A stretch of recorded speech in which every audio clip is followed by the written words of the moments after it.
Hi, good morning. Ayan. Hi, Mary. Good morning. Ayan, good morning everybody. Good morning sa ating training today. Let me just remove my background kasi my background is still Okay. the older one.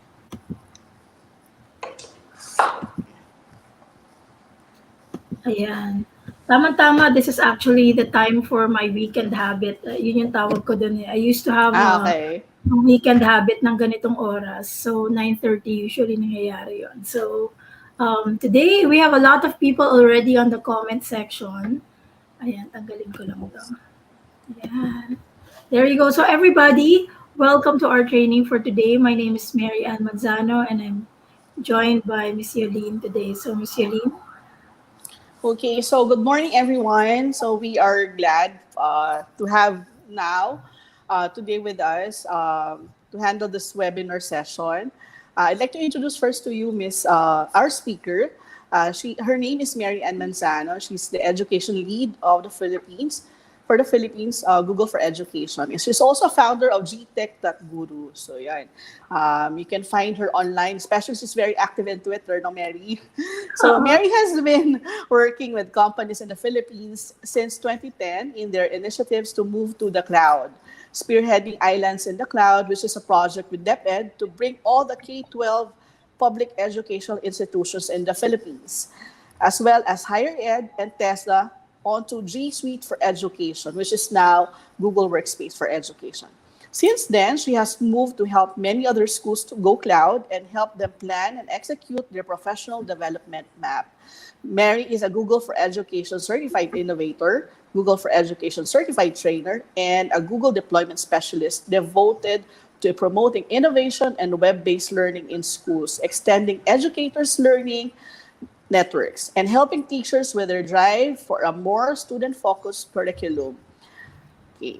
So she is a hypertech coach that provides real-world insights on educational projects based on her experience in retail marketing, sales, business management, compliance, risk, and finance.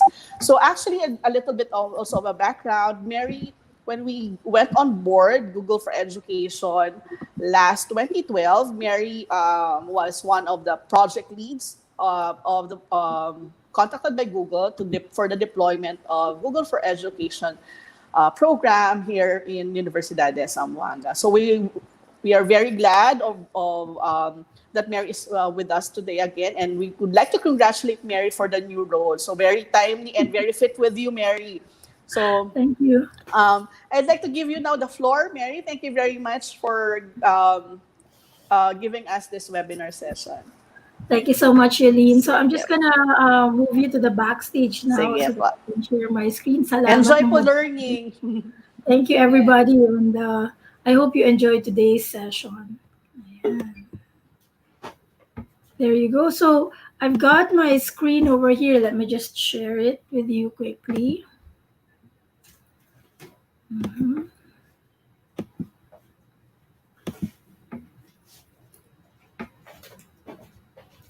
All right, so everybody can share, can see my screen. So I think it's. I'm glad that we've got about 76 viewers right now. Thank you so much for joining us today. By the way, if you have any comments at all, please don't hesitate to just comment in the YouTube section, my comment section tayo dyan. I can see that everybody's already saying good morning to everybody as well.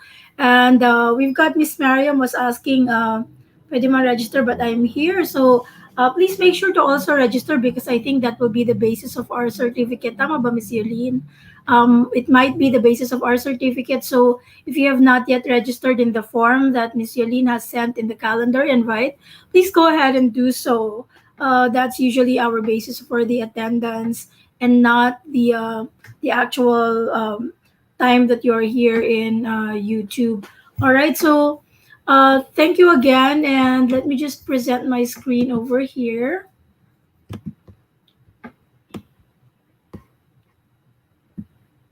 Okay.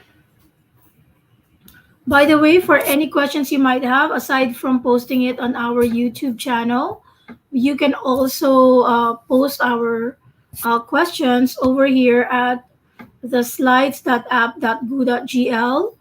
/xjmuc. So that would be our question screen so that we can flash the questions for everybody to see as well. Okay, so we just full screen this one. There you go. So if you would like a copy of this presentation for today, you can just go to bit.ly/uzforms327. So nakita nyo naman yung link down below. And let me just flash it uh, in a bigger screen here. So that's bit.ly/, lagay lang natin, for those people who would like to get a copy of this presentation, because there might be links that you will find useful, no? So let me just show it there. Again, that's bit.ly/uzforms327. So if you forget that, you just let me know later on in the comments so that I can flash that in the screen once more. Pero madali naman siyang tandaan, UZ forms, tapos the date today. Okay? There you go. And again, don't hesitate to ask any questions. I did not put a question slide here anymore because I will just interrupt myself in case you have questions that I need to address right away. All right. So let's get on with it. Thank you again, Miss Yelene, for introducing me. My name is Mary Ann Manzano. I'm the education lead for Philippines. Very, very recent. So just started February in Google.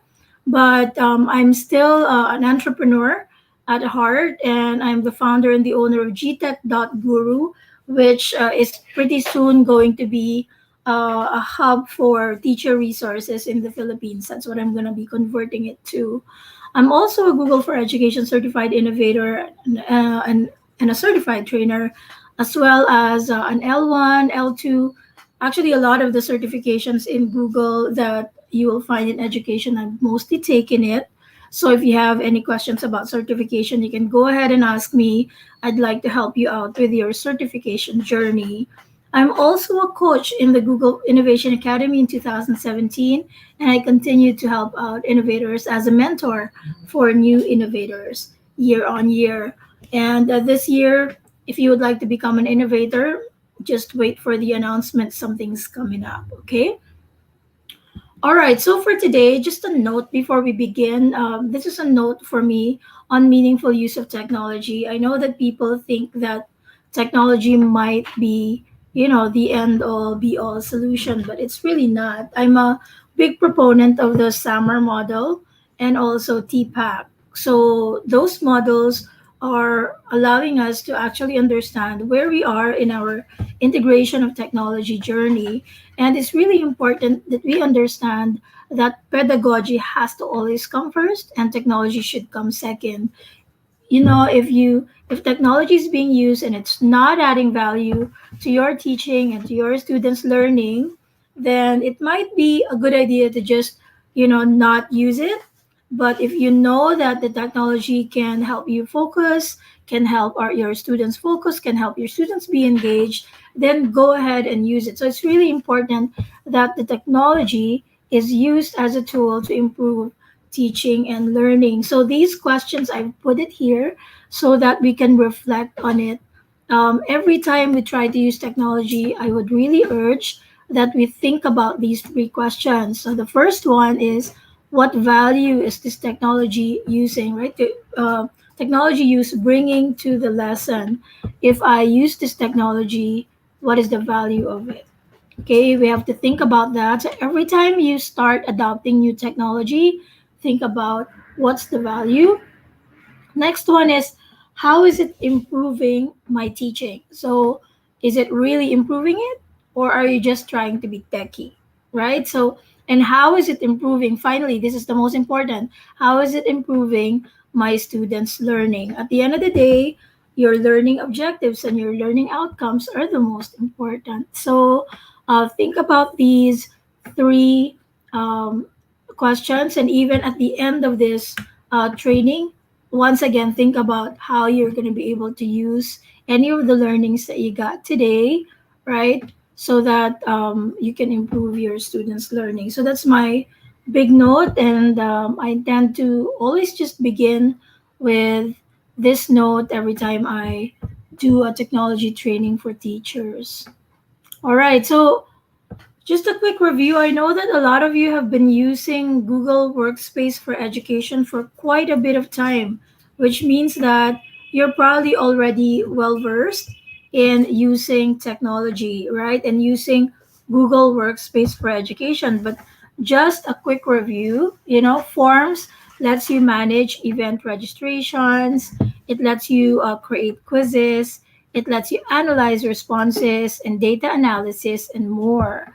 Now, there is a forms cheat sheet in here that I've added, and this forms cheat sheet is just a PDF that you can download in case you've forgotten certain basic things about Google Forms. So once again, I've put in the link in here in case you would like to just download this cheat sheet for yourself. So I know some people still like to print stuff and put it next to them. So you can print out this forms cheat sheet and maybe just put it next to you if you feel like you need a little bit of brush up on forms. This is also something that you can share with your students. So if your students are new to forms and you would like to teach them how to use forms, I know they're very very good with tech, but in case you have students that would like to brush up on forms or are not very good with forms yet, then you can give them a copy of this forms cheat sheet. So just click on that. Let me just click on it now so you can see my screen. And so it's just a really quick thing that you can download. Like I said, it's really just a very quick visual guide on how to create a form, how to choose the settings and preview, and how to send it. Typically, that's all you need to get started. Just a minute or two of really understanding how to create the form. And once you've done that, then you can explore a little bit more. So this is the link, and you can just click on download to download this. Or if you would like to just add this to your Google Drive, you can just add to your drive or organize inside your Google Drive. I don't know about you, but I'm really big on organization. I really feel that no file should be homeless. You know what I mean when you have a file in Google Drive and suddenly you just keep adding files in Google Drive, so some of your files are homeless. It means some of your files may not have their own folders, so it might be good to create a home for your files by creating these folders and making sure that you are well organized so that it's easy for you to find your information that you need. Okay. All right, so let's begin again. So I have put my tips into three tiers, and this is, of course, I'm a Star Wars fan, as evidenced by my baby Yoda, who's right here next to me. I have a baby Yoda here, so I'm like a really big Star Wars fan. So yeah. So my baby Yoda is right here, and if you're a Padawan, which means that you're a beginner, these are the five things that you can check out. You can add shortcuts to create new files, create a form for the first time or a quiz. You can create document templates, add section breaks, to long forms, and that means adding pages to your forms, change a form's confirmation message. So we're going to go through this again. I know that a lot of you may already know how to do this, but I'm just going to go over that quickly later on the demo. If you're a Jedi, right? So you're a little bit intermediate. So that means you can share content with multiple people or with entire groups. You can let people edit questions or survey questions.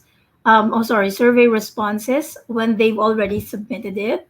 You can shuffle or randomize questions and answers. You can also send a form that already has answers in them or pre-filled answers. So that's possible. And of course, you can solicit attachments. So for my non-teaching staff that are actually here, John Michael is saying that Grogu. Uh, do you have a Grogu? I love Grogu. All right, so you can actually get attachments. So if you're non-teaching and say you would like to get like in my company before, what I've done for my HR is our hiring process is mostly using Google Forms, and we would normally ask for their resume or their CV via Google Forms. So they would upload an attachment, their resume or their CV. They would upload it in Google Forms, and in the same way, as a teacher, you can ask your students to upload many different question types, many different files as an attachment in the form. Just make sure that you limit the amount of or the type of file so that it's not going to be too confusing, and also limit the size of the files that are going to be submitted so that it's not too large. Okay, so get attachments from form responders is definitely one of those Jedi level forms tips. And finally, when you're a master, you can start adding forms and surveys to your Google site. You can get an email, for new form responses. You can set up online event registrations.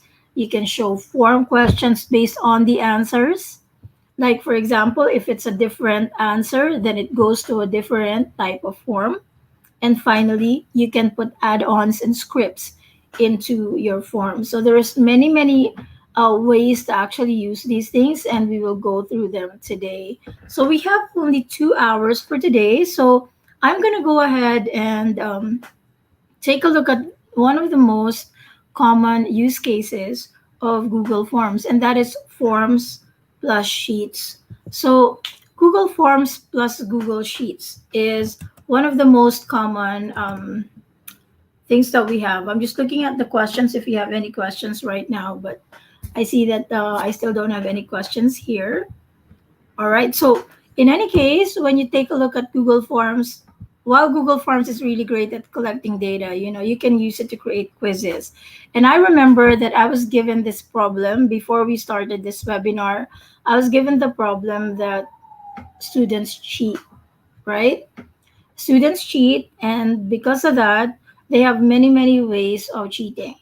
And is what you want to do is for the student to not be able to cheat, or at the very minimum, but let's make it harder for them to do it. I was also informed that some students actually peek at the answers using the inspect link in Google Chrome, and that would give them the answers. So I would also give you the answer to that and how you can prevent that from happening. Okay, I've actually got a question right here. Let me just flash it onto the screen. Just give me 1 second. Let me present it. So I've got an anonymous question here. Is it possible that, for example, the students were given different links? I mean, per section, yung form na binigay sa kanila, tapos si student X ay nasa section B. Pero yung score niya ay nakapasok po siya sa link ng section A. Is it possible po ba? Um, that's how you know actually if a student is intending to cheat, because more often than not, when a student B goes to student A's, and if you created the same form for all of these sections, right, what happens is, i-flash ulit natin yung question. Ang nangyayari dito, si student X, nakuha niya na yung link ng section A bago pa niya tinake yung exam or yung form quiz ng section B. So sometimes what do you call this? Ano na siya, naka-remember na. So it's the same form. So instead of going to the section B form, napupunta sila sa section A, it's a mistake. It is possible. Yes, it's possible, but it's human error. So it's not possible if they actually clicked on the link for section B form. Kasi kung yung section B form talaga yung clinic nila, hindi sila makakapunta sa section A na form kasi magkaiba talaga yung links na yun. As you know, when you have a form, let's take a look at a form, for example, here. Tayo sa form na to.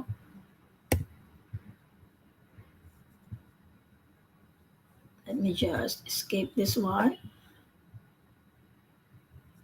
Okay, so if I go to a form like this, for example, this is my form, and if I have a form like this, right? Pag tinignan nyo sa taas yung link, it's really complicated. So the likelihood of your student going to a different form is not possible unless talagang nagpunta siya doon at alam niya na yung link ng section A form. That's why it's really important that you manage the quiz when it's given. So either give them a time limit so that if for example meron siyang copy ng quiz na yon, pagpunta niya dun sa quiz ng section A, ito na yung makikita niya. The form quiz is no longer accepting responses para lang hindi tayo nagkakaroon ng conflict. Isa rin 'yun sa mga magagandang practices na pwede nating gawin. Roger also has a question here. I usually give essay for my quizzes and for my major exam. How can plagiarism test be manifested? That is a That is a good question. I'm gonna go to Google Classroom later so that I can show you how to do it because Google Classroom does have something called originality reports, and originality reports is a way for you to check whether a student is plagiarizing online. Lalo na pag ang ginamit yung type of assessment is an essay. But I would suggest that the assessment should not be a form. The assessment should be a Google Doc. That's my number one ano doon. That's my major uh, tip because originality reports would check on docs. So, hindi siya mag-check sa form eh. Mag-check siya sa docs. So, kailangan nasa docs ka pag mag-check ka ng originality reports in your Google Classroom. So, give me 1 second. Let me just put in the answer here so that you can run an originality report. I'm gonna post a comment in here, Roger. Nandito na yung support link. So just copy that support link, and this would give you the step-by-step process on how to run an originality report for your student. So yeah, keep your questions coming. Those are really good ones. I really enjoy it kapag may mga questions and we're able to answer those questions also. Parang nawala yata yung ano ko na presenter view. Let me present again.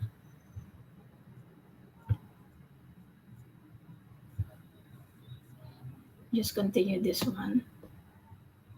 There you go. Okay, so just to continue, kung wala na tayong questions, there. All right, so make sure that when you take a look at your Google Sheets and forms, that you understand also what you're using it for, right? So there are educational uses of Google Forms and Sheets. So may dalawa tayong examples dito. One is you analyze the data on a quiz kasi hindi mo rin ma-analyze yung data kung wala kang sheet. So you make sure that you create a sheet when you need to analyze the data. And the next one is sometimes you want to send the form to parents and gusto mo ng custom graphs. And these custom graphs can easily be created with sheets using the survey data or using the data analytics that your forms have created. So dalawa yan. No problem, Roger. You're welcome.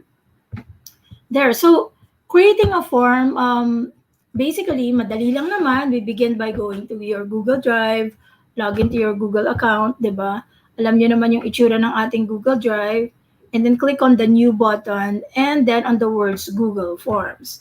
And then a new tab will open with a new Google form for you to edit. But you can also go to forms.new to start a new form. Alam niyo ba yon na meron na tayong shortcut? So this is our shortcut once again is forms.new.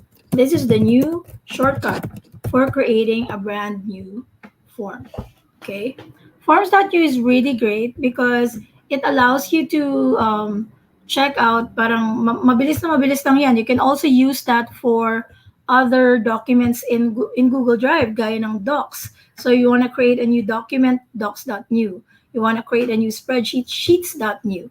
So pwede mo magamit yung .new as a way for you to create a new form, a new doc, or a new slides.new naman. Okay? So isa yun sa mga parang mabilis na tips natin. Ayan, buenos dias to you as well, Vicente. There you go. So, once you do that, let me just go ahead and click on my, uh, dapat yata nagbukas ako ng bagong Google Drive dito. Give me 1 second. Just open my Google Drive.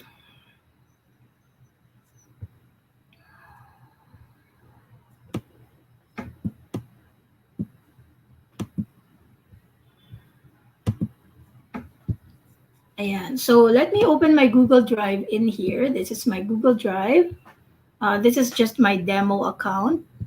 And if you click on new, once again, you get your Google Forms and you have a choice of whether to create a blank form or you can also create from a template. Subukan natin yung template para makita natin kung ano-ano yung mga templates na available sa atin.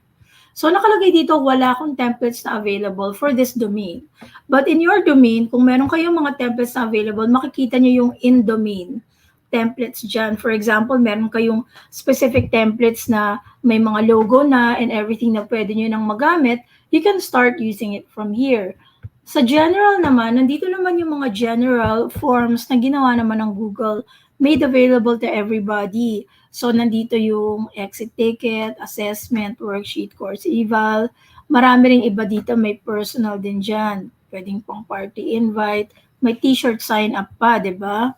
Or event reg. So, just in case you would like to create a form and you're still unsure how to do it, and you would like a little bit of, help, you can use any one of the templates that are available to you by again going to My Drive, clicking on New, clicking on Google Forms, hovering pala, and then click from a template. That's how you get to the template part of Google Forms. You can also easily go to this part by clicking on forms.google.com.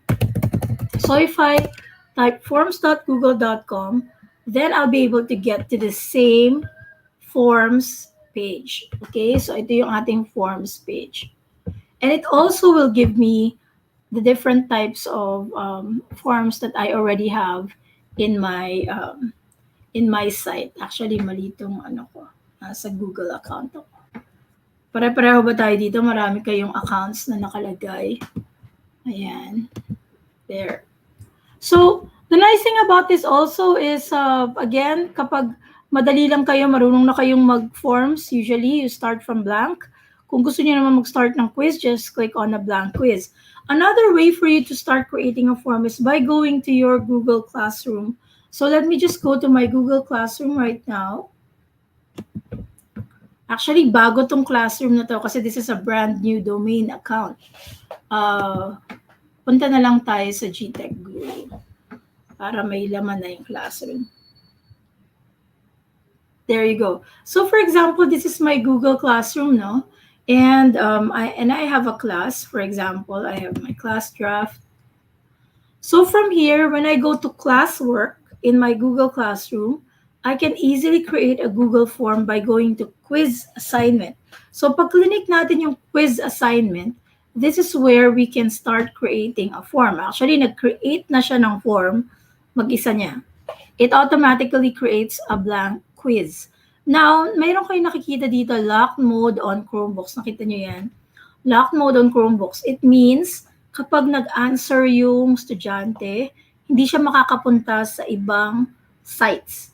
Nakalock yung URL niya or nakalock yung screen niya sa Chromebook. Nagpo-full screen yung Google form niya. So, wala siyang ibang mapupuntahan, lalo na kapag strict yung quiz nyo, tapos hindi siya open book, and ayaw nyo magpunta yung bata sa ibang sites, then you can actually use lock mode. Pero, note that this is only available in managed Chromebooks. Kung naka-Chromebook kayo sa school and yung Chromebooks nyo is being managed by your admin console, then meron kayong locked mode. Isa to sa mga reasons kung bakit locked mode, actually, one of the reasons why Chromebooks are so pervasive in the States because mahilig sila dun sa test, diba?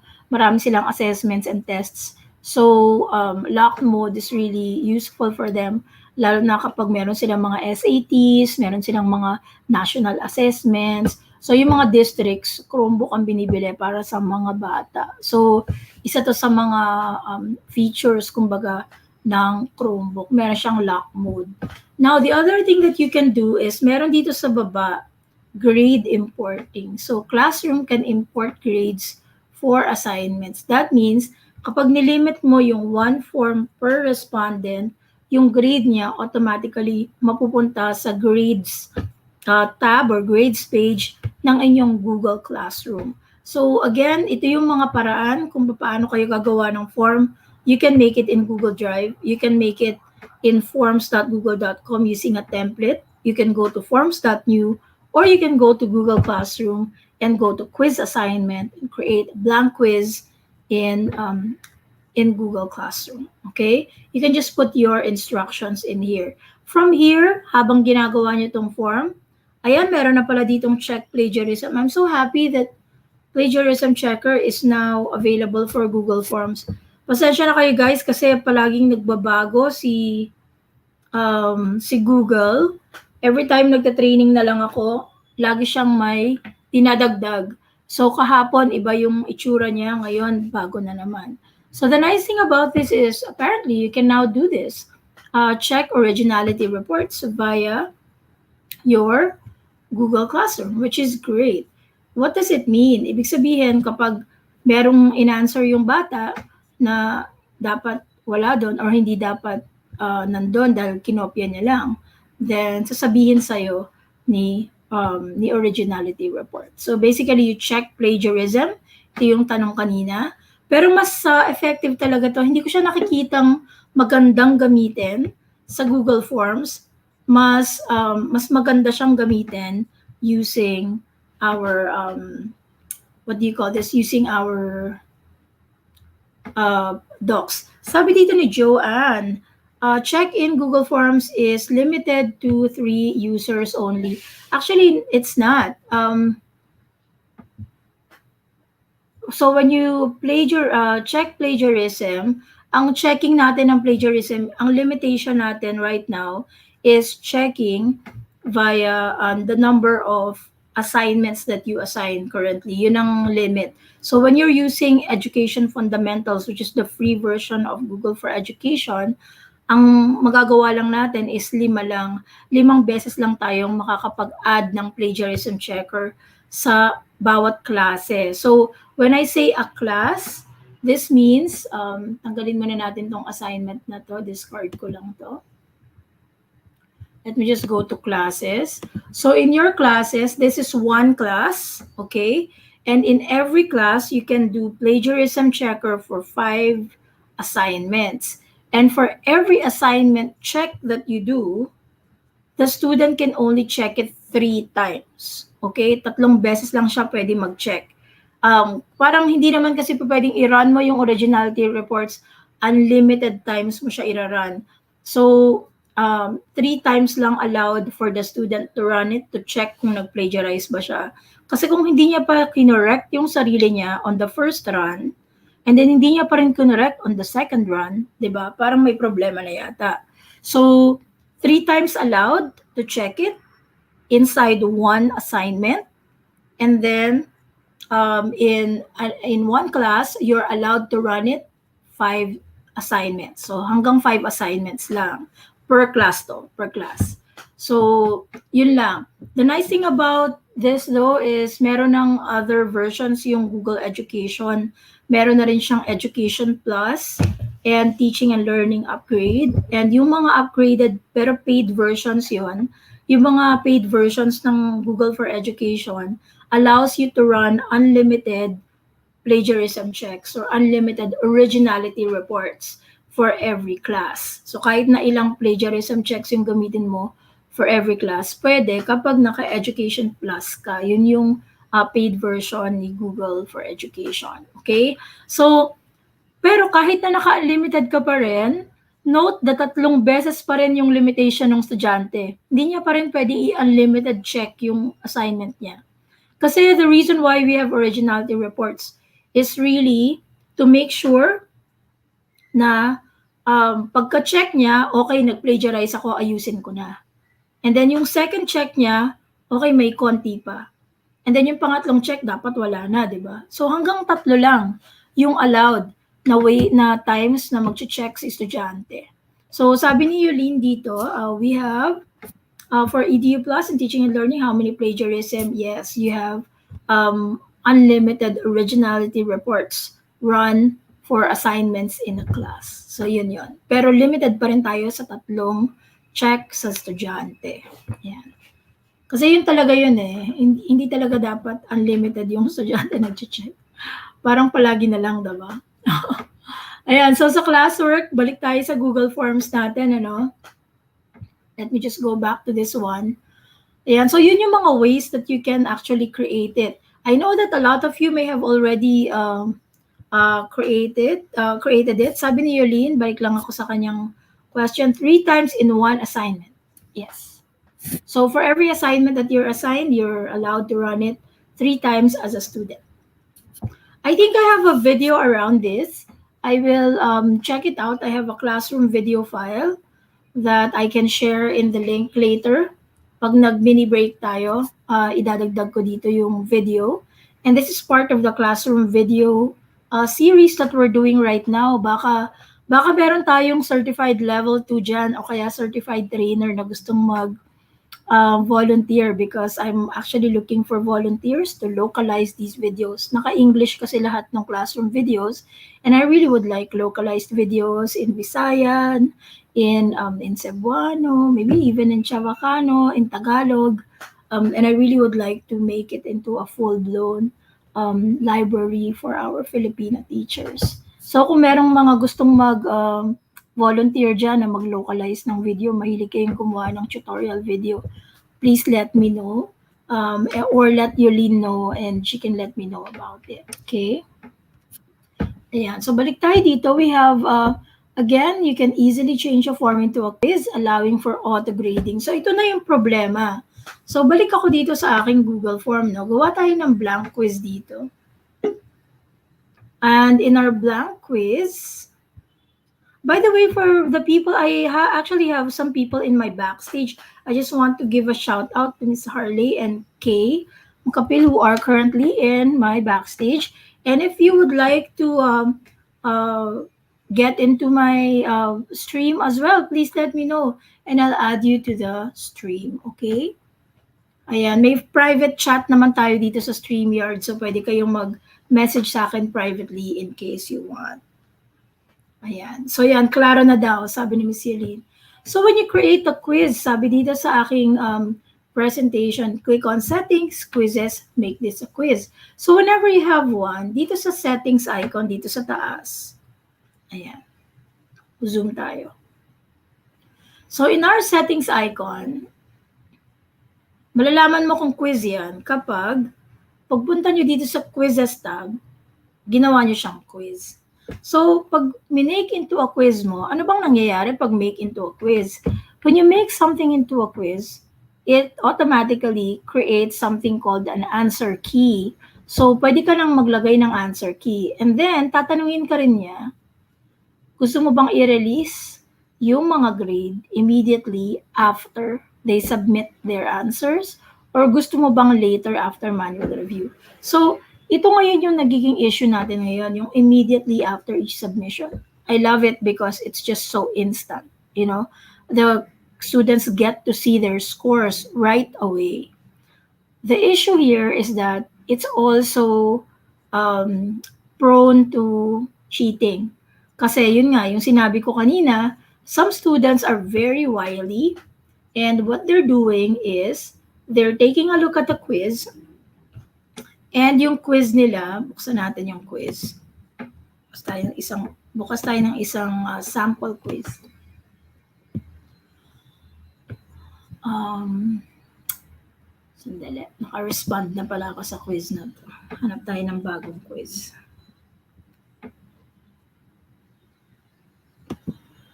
Just give me a second. Let me just...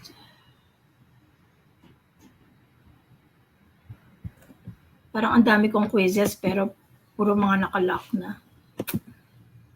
Test.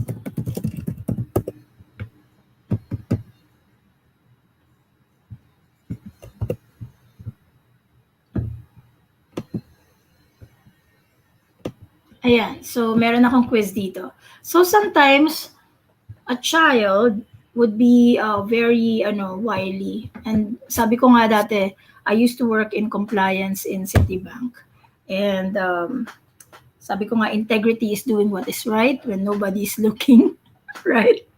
So that's one value that I really would urge everybody to have and to teach our students, diba, that level of integrity. But napansin ko din that when somebody wants to commit something, alam mo yon, pag may gusto talagang gawin, ginagawan talaga ng paraan. So, minsan hindi talaga natin mapipigilan kapag meron talagang gusto talagang mag-cheat. Pero ang magagawa na lang natin dito is to try to make it very, very hard for them to do so. So in this case, for example, meron ditong answers, no? May answers na yan kasi may point marks na din siya. And some students are going to, ginagawa nila, I think, and then, nagla-right click sila, and then they inspect. Tama. Tapos dito sa inspect, dito nila hinahanap yung answer. Dito nila hinahanap yung answer. So, hinahanap nila yung parang meron, kasi may mga YouTube videos now that are actually giving them the answer using the inspect tool. So, how do we prevent this from happening?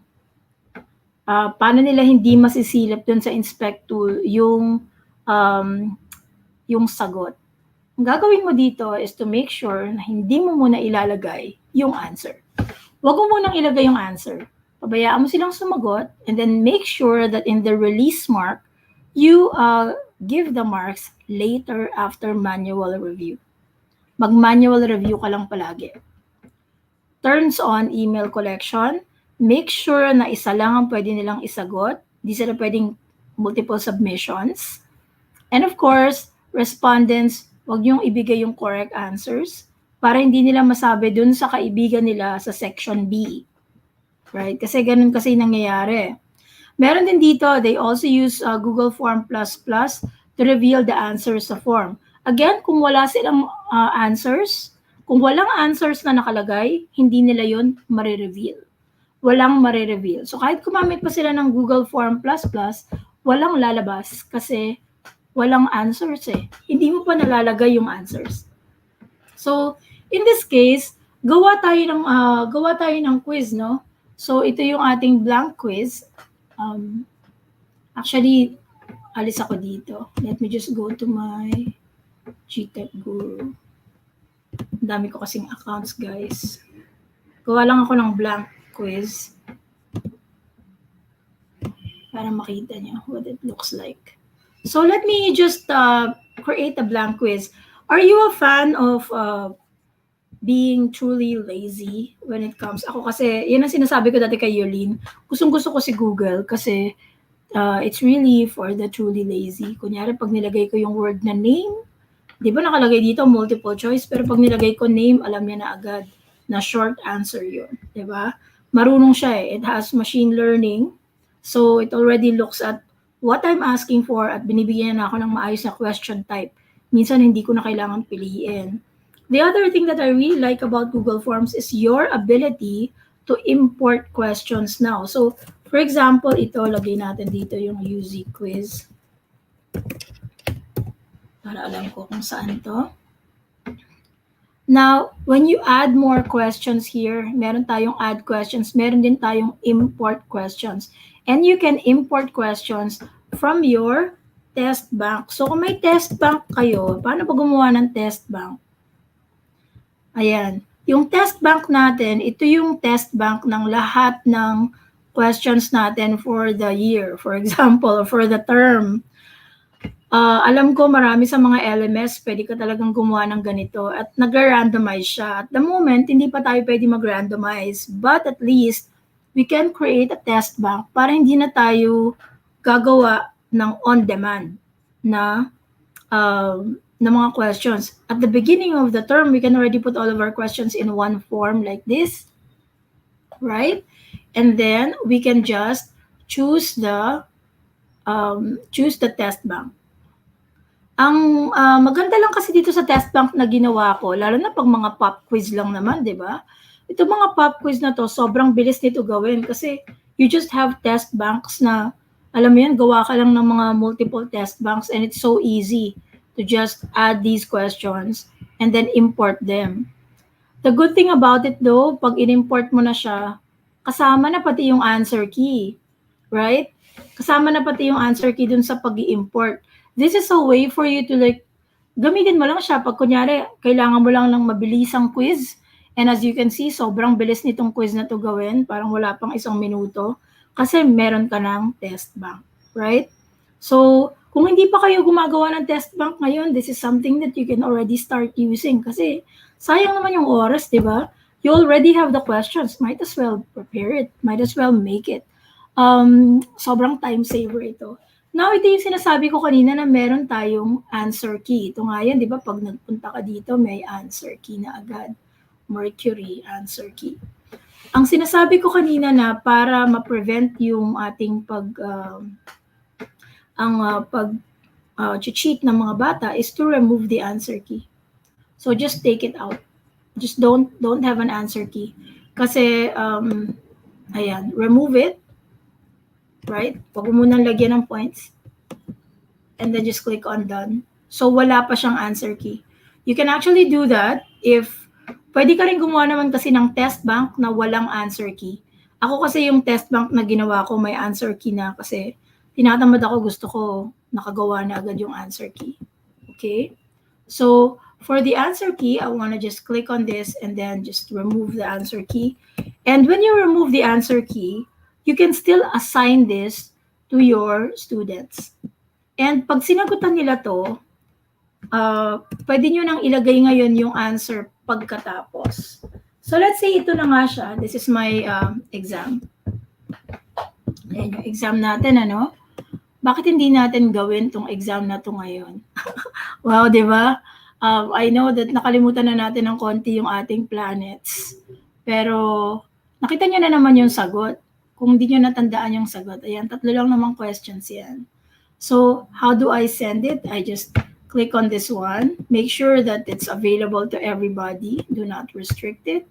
Collect the email address. Save it. And of course, later after manual review dapat ang paglabas. 'Di ba? Huwag mong sabihin yung correct answers para hindi nila alam. 'Di ba? Kasi kapag nilagay mo yung correct answers, alam na nila yung correct answers. Although malalaman din naman talaga nila yon. Pero mas magandang wag mong ilagay dun sa answer key para hindi nila sinescreenshot tapos chinachat nila sa mga friends nila. Alam niyo naman ng mga bata eh. Mahilig na sa chat. So, let us go ahead and click on the link here. And I'm just gonna shorten this URL, copy the link. And I'm gonna put this link over to our comment section here. So just copy that link and you can go to the quiz to answer the quiz. Right? Para lang hindi ko nasagutin, kayo na yung sumagot. So if anybody wants to answer, just go ahead and answer. Good morning, ma'am. Di ba we have to limit students to 1 response? Yes, you have to limit students to 1 response, which also means that you need to make sure that you are, collecting email addresses. Siyempre, hindi ko kinelect. Collect email address. Limit to 1. Nasaan ba ako, guys? Sorry naman. Nalito ako. Limit to 1 response. Tama ba? Is this the right one? Okay. Alright, so let me save it.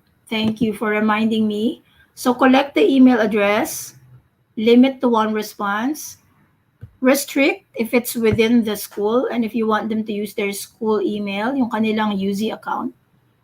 And then on the grades part, on the quizzes part, later after manual review, and then save that. Thanks, Joselito, for reminding.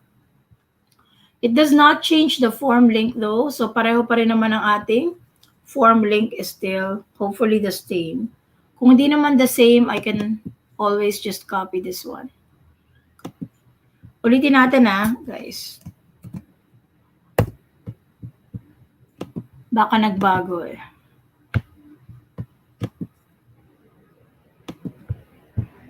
Ayan, I'm just waiting for responses.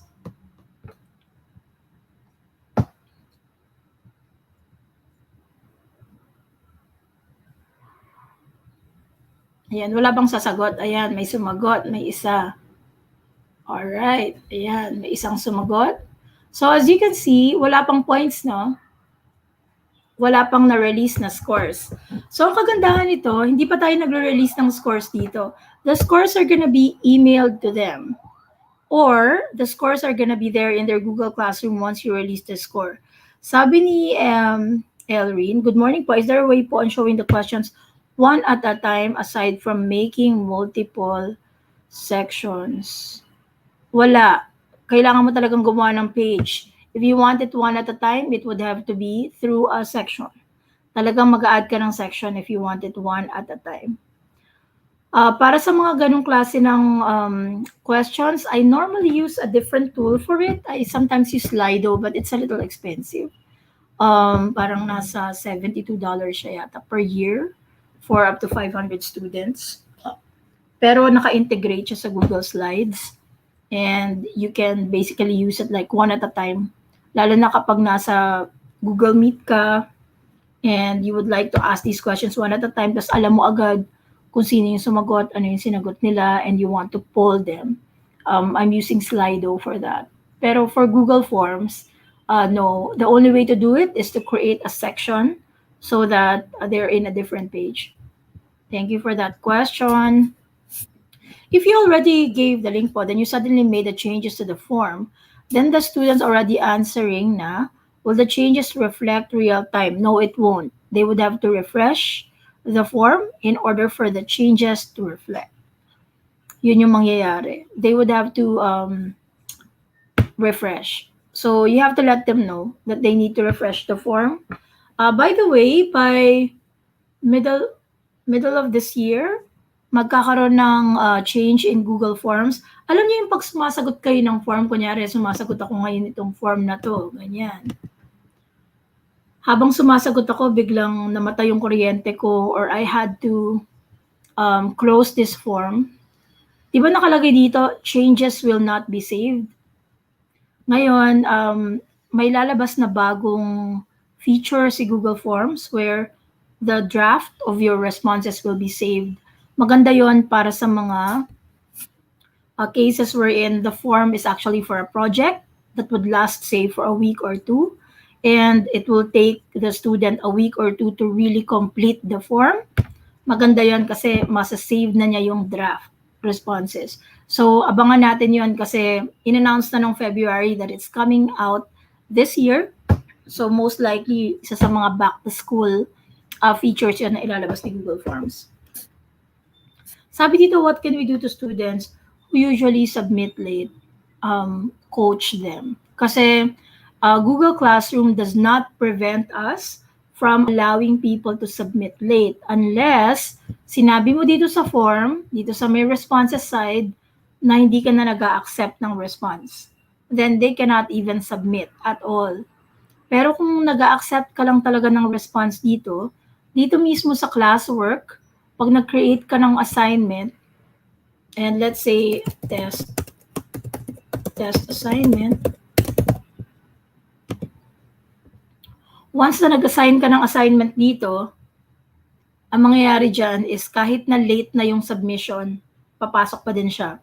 So makikita mo dito na turned in late, lalabas. So at least alam mo kung sino yung late. So pag lagi silang late, just, coach them, ask them what's wrong, maybe ask them for I usually ask them for a corrective action plan, Why do you think you're always late when you submit? And then just give me a CAP, a corrective action plan on how you can prevent this from happening in the future. And kapag ganun talaga at habitual talaga yung pagiging late niya, then discipline management nyo na yung magkikick in. 'Di ba? Discipline management policy nyo na yung magkikick in. So, let me go back to my class draft here also. Tingnan natin dito kapag may mga classwork.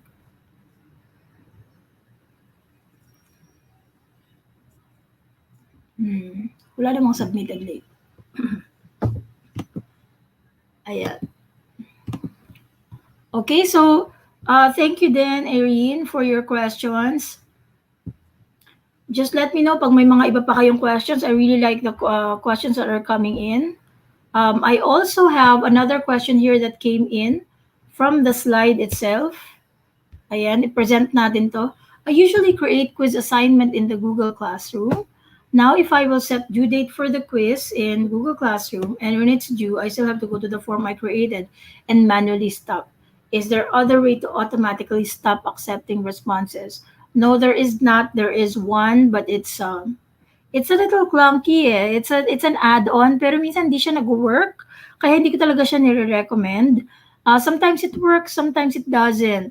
But you can actually use an add-on for this. There's an add-on to automatically stop responses after a certain period or after a certain number of people have submitted. Ginagawa ko to pag kunyari, yung event response ko hanggang 100 lang ang pwede or hanggang 50 lang ang pwede mag-respond. After 50, tapos na. So you can use the form limiter add-on for this. Marami ibang limiters. Limiter yung tawag doon. So marami kang mahahanap ng mga form limiters that are available in your Google Form. So when you are in your Google Form, dito sa gilid, meron tayo ditong add-ons. Dito sa taas. You can also click on the kebab. Yan ba, anong tawag nyo dyan sa 3 dots? Kebab yung tawag ko dyan. Kasi pag Pilipinas, dapat nga fishball. Fishball icon. And go to the add-ons. Okay? And when you go to the add-ons, you will see all of the available add-ons for Google Forms. Pwede kayo magdagdag ng add-ons dyan based on ano yung kailangan nyo. May mga form approvals, itong certify them.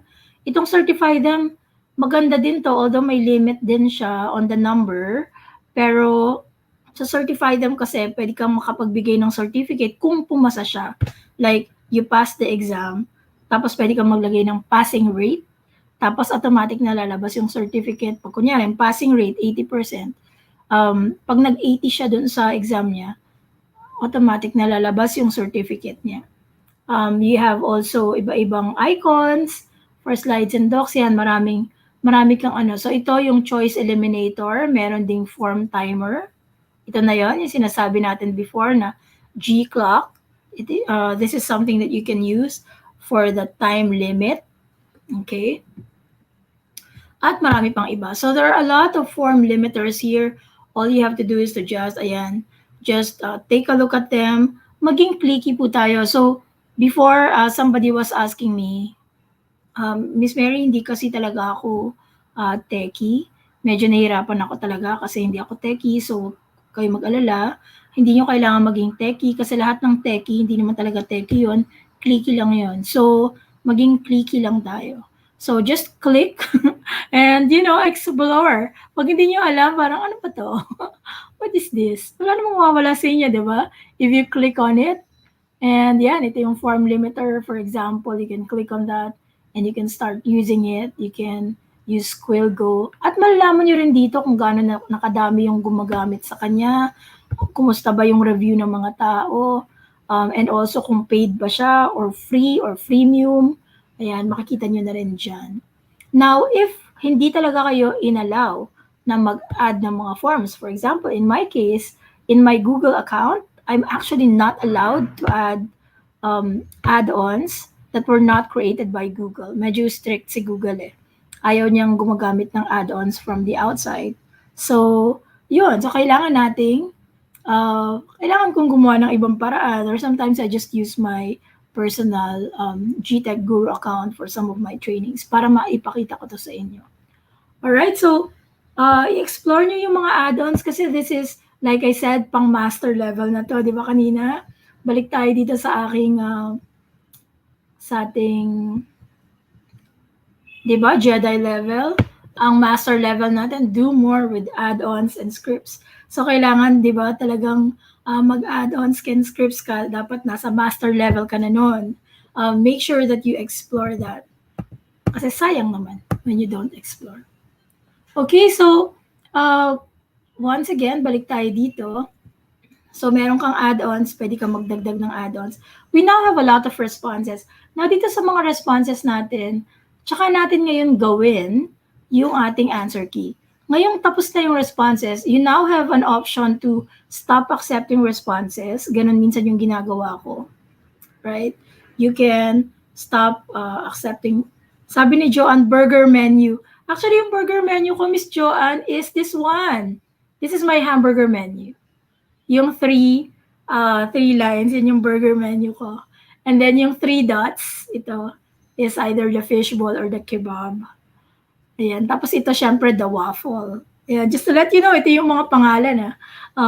Puro pagkain, nakakagutom. Malapit na pa naman ang lunchtime.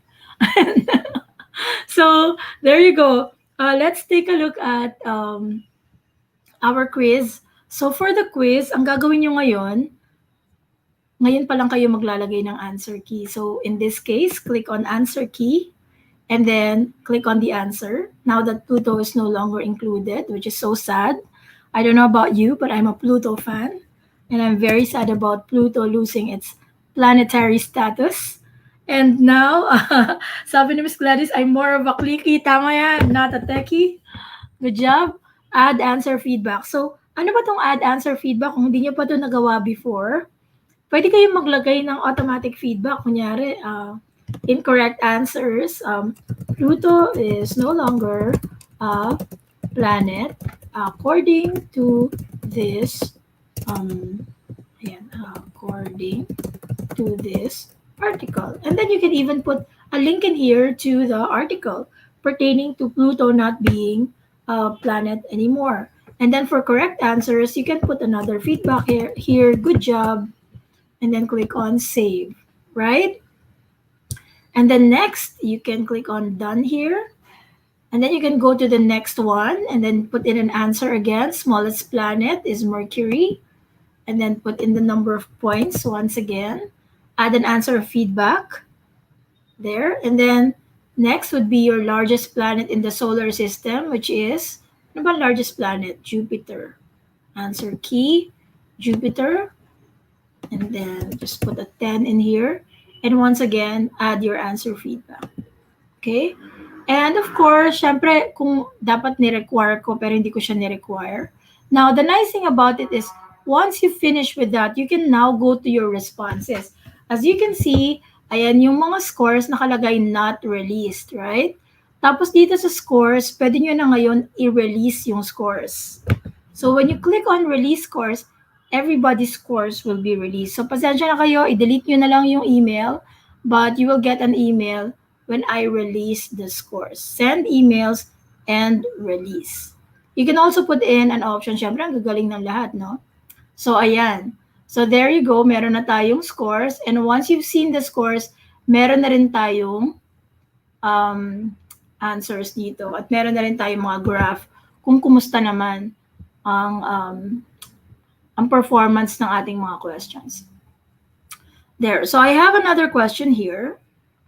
How can we segregate the responses of the students by section for the purpose of rechecking? Because there are students who say they have already answered, but it turns out they are missing. Ang ginagawa ko pag ganon, pag sinabi nilang nag-respond na sila, I actually create a new assignment that is similar to the old assignment. This is how you do it. Because the assignment will actually create a brand new, nasa sayo kasi yun, there are many ways to do this. You can either have them respond again to the form, open the form just for that student, or you can even create a form just for that student. Hindi ako naniniwala dun sa students sa sinabi nag-answer na raw sila, nakalimutan nilang i-submit. Sometimes yun talaga yun. They answered and then they forgot to hit the submit button at the bottom of the page. Kaya hindi lumalabas yung kanilang answers. Pero kung talagang sabi dito, is it okay to give identification type of exam? Yes. Yes, of course. Yes, of course. Even for the answer key, mamaya ipapakita ko sa inyo yung tip for that. So Jason, park ko muna yung question mo, sagutin ko mamaya. So for this one, kailangan mong either mag-create ka ng bagong assignment na similar to that assignment. So in classes, kung meron ka for example nitong assignment na to, ito yung assignment, ang gagawin mo dito, i-duplicate mo tong assignment na to or mag-create ka ng bagong assignment. Create a new assignment similar to that assignment. And what you do is, you basically, sorry guys. Saan na ba yung aking, hold on. May paraan yan. So, Luis, isipin ko sandali kung ano yung gagawin natin kapag ita turn out na missing. Kasi usually ang ginagawa ko dyan, binubuksan ko lang yung form and then pinapasagot ko lang sa kanila ulit. Kasi kung talagang hindi sila sumagot and you just limited it to one response, lalabas na hindi talaga sila sumagot, diba? So, you just open the form to them and then they will turn out to have the forms at the very bottom, which is really what it's all about when it comes to Google Forms. Kasi pag click mo yung sheet, makikita mo naman dun sa spreadsheet na sila yung nasa pinakailalim. So, for example, sinabi mo na, okay, this form should only be answered up to 11 o'clock, ganon. Then, yeah, you can, anybody that submits after 11 o'clock is already segregated. Sabi ni Joy, I usually give feedback. Can students see teachers' feedback? Yes, you can give feedback. Okay ba yon, Luis? Pero may isa pang way Pero mamaya, isipin ko kasi naalala ko ginagawa ko yun pag kunyari late yung estudyante and nanghingi ng extension. Parang feeling ko pareho yung case natin pag kunyari nanghingi ng extension yung estudyante, pag kunyari na late siya, let's say nagkasakit siya, and gusto niya namang talagang answeran yung ating form pero or sagutin yung assignment na inassign niyo sa classroom pero may sakit siya. So pwede nating i-reuse yung ating assignment. Ganun ang ginagawa. Pwede mong i-reuse yung assignment. Pero para lang sa estudyante na yun. So later, ipakita na lang natin mamaya. I-park ko muna yung iyong question. Okay? Ilagay natin dito yung, sabi dito, require the section. Yes. Yes, require their section. Tama naman si Joselita doon. Kung gusto mo lang naman i-segregate by section, make sure na may section field. Tama siya doon. Sabi ni Yulene, okay. Tip ko lang pala ito. I usually give feedback, sabi ni Joy. Can students see teachers' feedback? Yes. So students can see teachers' feedback in two ways. Kapag sumagot kayo, pwede kayo mag-feedback via Google Classroom. And dito naman sa test itself, kung meron naman siyang feedback sa test, makikita nila agad-agad yon once you release the scores. Sabi naman ni Ms. Joanne, the students can also receive a notification in their email when the teacher sends feedback via Google Classroom. Actually, madaming ang feedback mechanisms sa loob ng Google Classroom. That's one of the things that I really love about it kasi meron siya mga private commenting na nangyayari. You can even email your students directly. Kunyari, meron akong student dito, I can just click on my student and I can just go ahead and email that student directly so I can email them right away. Okay? And kung gusto ko naman i-email lang naman yung parent ng aking student, just make sure na nakadagdag ang parent or guardian sa estudyante natin. Kasi we do have the option to add parents or guardians as long as our admins have allowed it. So if admins have allowed it, you can add parents or guardians, the emails next to the student, so you can actually email all guardians and pwede rin sila makareceive ng automatic progress report via Google Classroom. So, pag hindi nyo pa natatry yun, pwede nyo itry, hingiin nyo yung email ng inyong mga parents, guardians, and maididikit nyo yung email na yon sa estudyante. Para every time, pwede na kayong mag-email or pwede na rin mag-email sa Google Classroom kung hindi man nag-submit si student ng assignment.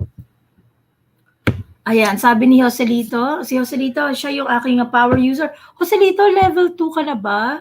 Dapat certified ka. Gusto kitang ipa-certify. Kasi ano ka, mukhang marunong ka na talagang gumawa ng gamit na gamit mo na talaga yung Google Forms and Google Classroom. So, if you have not yet certified yourself, now is the time. Sabi dito, the student has already turned in, but the result is no files attached. I see.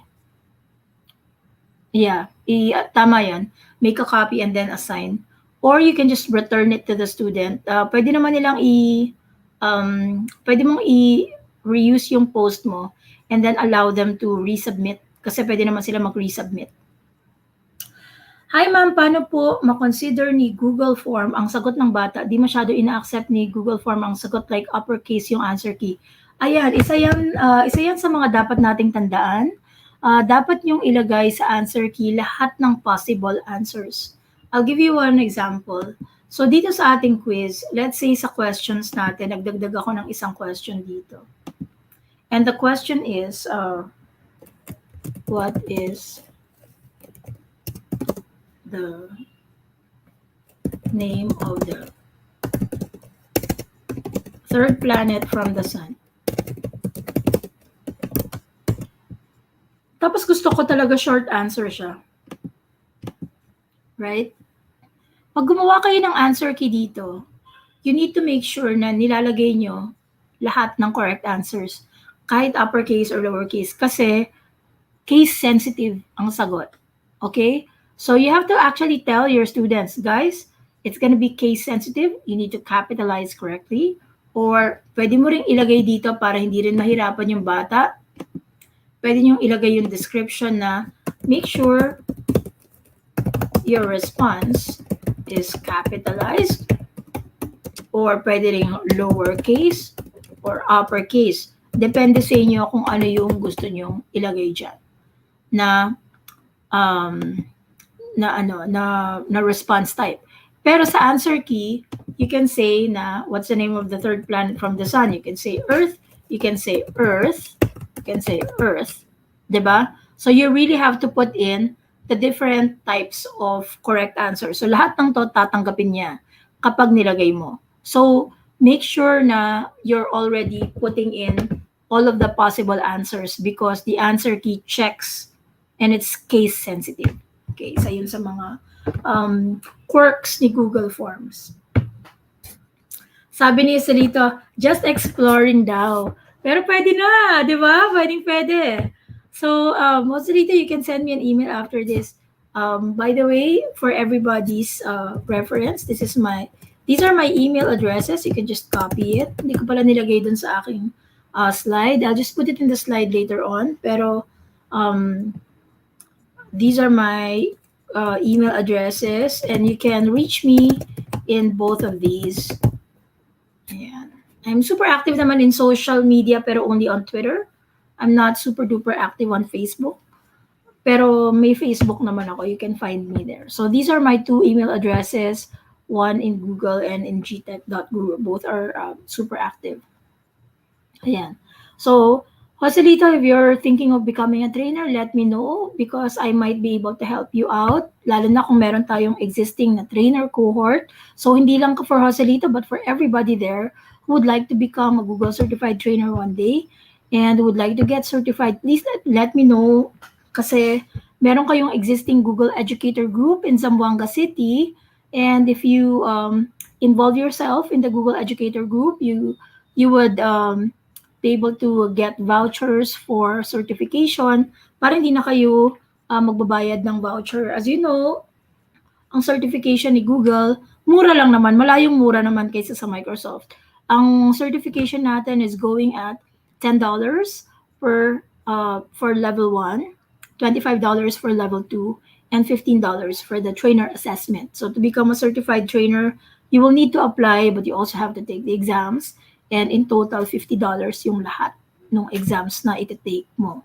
Pero syempre, magsimula ka sa L1, which is $10. $10 parang tatlong Starbucks, ganyan. There, I have another question here. If for short answer or identification type of question, I give instructions that answer should be in capital, then add all the answers like it has S, patient, then patients. Oo, tama.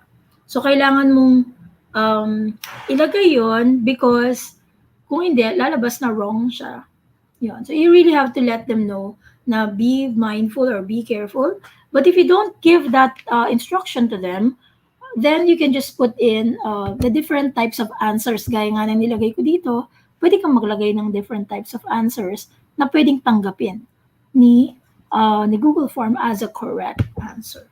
Yan, gaya yan, patient and then patients, both can be accepted. Okay? Balik ako dito sa aking, syempre nakalimutan ko na yung there. So, kanina nasa release grade tayo. Immediately, respondents can see. Tapos na tayo dyan. Note na ang pwede lang natin i-auto grade are the following. Yung 1, 3, 4, 5, 8, and 9. Ano yung mga yon? Short answer ang pwedeng i-auto grade. Pwede kang mag-multiple choice, check boxes, drop down, multiple choice grid, and checkbox grid. Yun lang ang pwedeng i-auto grade. The rest, gaya ng linear scale, ganyan, hindi pwedeng i-auto grade yun. Like paragraph, syempre, hindi pwedeng i-auto grade kasi kailangan ng manual review. So, meron tayo ditong how can the faculty request for free vouchers for Google certifications, Ms. Mary? So, ang vouchers kasi talaga binabayaran. Pero, if you're part of the Google Educator Group, we have current voucher support only for the GEGs at the moment. Ms. Yulin, baka kilala mo kung sino yung ating GEG leader. And I'll coordinate with you na lang kasi alam ko active ka rin sa communities. So, if you're active in the communities, maybe we can coordinate with the GEG of Zamboanga City para, alam mo yun, makapag-coordinate tayo ng isang, maybe a certification review for level 1 na session. And kapag nag-create ng ganung klase ng event si GEG, then I can support it by giving free vouchers. Pero not too much kasi alam nyo naman, it's a cost to us. And $10 is $10. So, a lot of the people that I know, gaya ko, ako nagbabayad ako talaga. For some reason, never ako nakakuha ng free voucher. So, hanggang ngayon, nagbabayad pa rin ako ng vouchers. And I still take the exams often because I want to see what has changed. So, note that when you pass level 1, this is a globally recognized certification. Marami sa mga international schools in the world are already requiring it. Di naman requiring it, pero preference nila na meron kang Google certification kasi naka-Google yung school. So, kung naka-Google yung school, gusto nila ng proof na kaya mong gamitin yung tools. So, the nice thing about the certification is you don't have to get certified year on year. It is available for 3 years. So, 3 years yung validity ng ating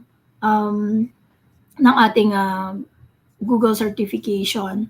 Tapos, yung mga other certification levels natin, gaya ni Ms. Yolene is actually a Google Certified Innovator for life yun. So, kapag for life yan, di ba? And sabi dito, I did that by section in Google Classroom, pero missing, but when I check the summary, my score ang student. Baka bug. So, Luis, pag bug, huwag niyong kalimutan, pagpalagay niyo talagang hindi nag-work si Google Classroom, or bakit ganon, may kulang, or but hindi siya nag-work according to how it needs to work, just go to the very bottom of the page. Meron dito sa baba, di ba? Na question mark. Ito. This question mark at the very corner, please make sure that you click on that kapag meron kayong reklamo sa Google Classroom kasi nakikinig yung classroom team. Our Google Classroom team is the most active team in Google. One of the most active sa Google for Education team. Kasi lagi silang naglalagay ng mga bagong updates. Pinakikinggan nila yung feedback ng mga teachers. So pag sinabi nyo, ay bakit ganun? Gusto ko ng ganitong feature, bakit wala? 'Di ba? Puwede niyo ring makita dito kung ano yung mga bago. So, just click on the question mark, report the issue. So, Mr. Luis, kung may problema, report mo lang yung issue or kung meron kayong gustong i-request na bagong feature, request niyo na kasi mas marami nagre-request, mas umaakyat sa pipeline para yun ang una nilang gagawin. Sabi ni Luis, I want to know more about the use of worksheet for laboratory activity. Actually, for laboratory science teacher ba kayo, Sir Luis? Are you a science teacher? Uh, Ayan. Sir Luis, may question lang ako. Kung science teacher ka and you want to use worksheets for laboratory activities, one of the things that you can do is to use Jamboard for your laboratory activity or just use, actually maraming pwedeng gamitin. Um, this used to be called the Google Science Journal, but it's now called the wala na siya sa Google Play. Yung Google Science Journal is now retired. Pero actually, hindi siya nag-retire. It's now been graduated. And graduated and absorbed in the Arduino team. As you know, Google has created Arduino. And Arduino is our app for uh, coding slash robotics. So what Google has done is it has created something called the Science Journal. This is what it is. And you can take a look at the Science Journal. This is an app where you can just use Google Science Journal or the Arduino Science Journal to measure certain things using the student's mobile phone. So from the student's mobile phone, kunyari, gusto mo i-measure ang light, ang sound, speed, using the sensors that are already available in your phone, pwede ka mag-set up ng mga experiments. And this is just by using your mobile phone. Meron na rin mga experiments dito that are available. Ayan, just take a look at the Arduino Science Journal. Ayan, yan yung tip ko for you for today. Ilagay lang natin dito yung link.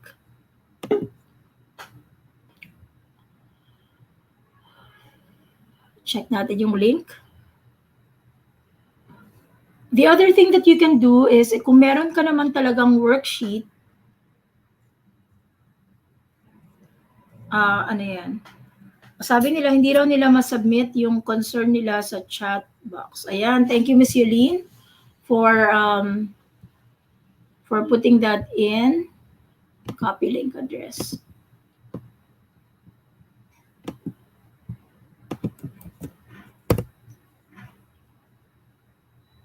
Ayan, this is our link to the Science Journal. Hindi raw nila matype yung concern nila sa chat box. Dito sa ating YouTube, i-type nyo na lang dito sa presenter view. Kasi makikita ko yan pag naka-presenter view. Ayan. Try nyo po dito sa slides.app. Makikita ko rin yung questions from here. So let me present some of the questions that I've seen. Sabi dito, I never tried plagiarism check. Both students and teachers can use it po. Yes, it's right.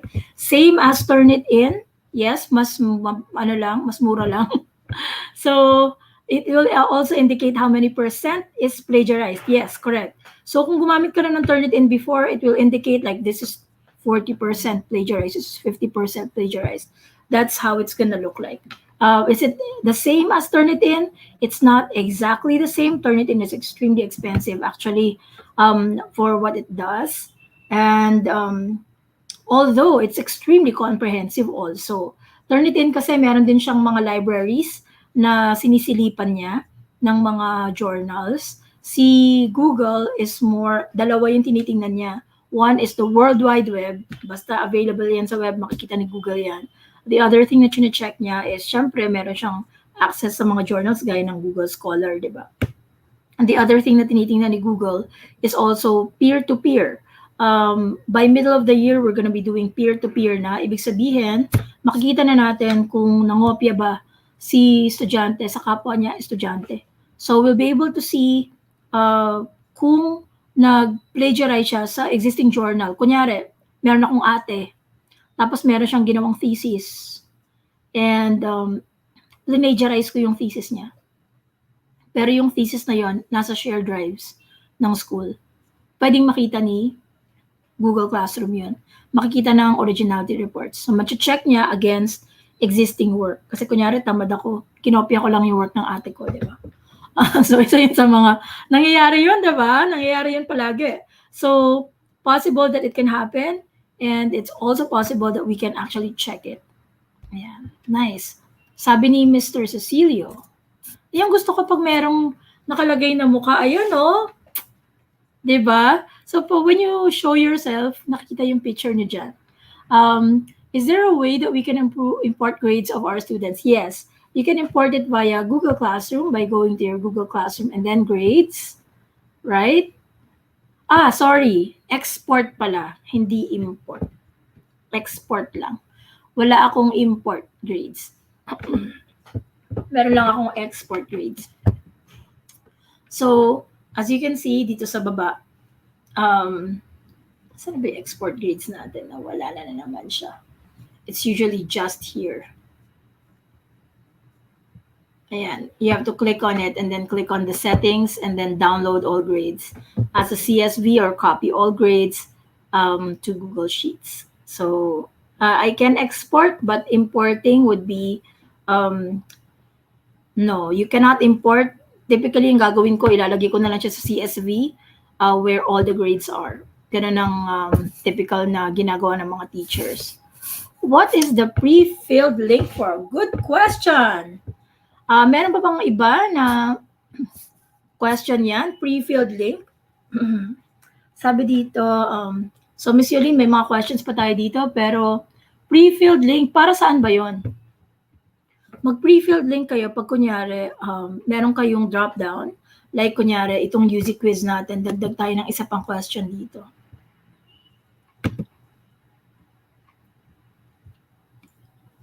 And yung question natin, tanggalin natin to. Kayat natin yung question. So the question that I want to put in here is section.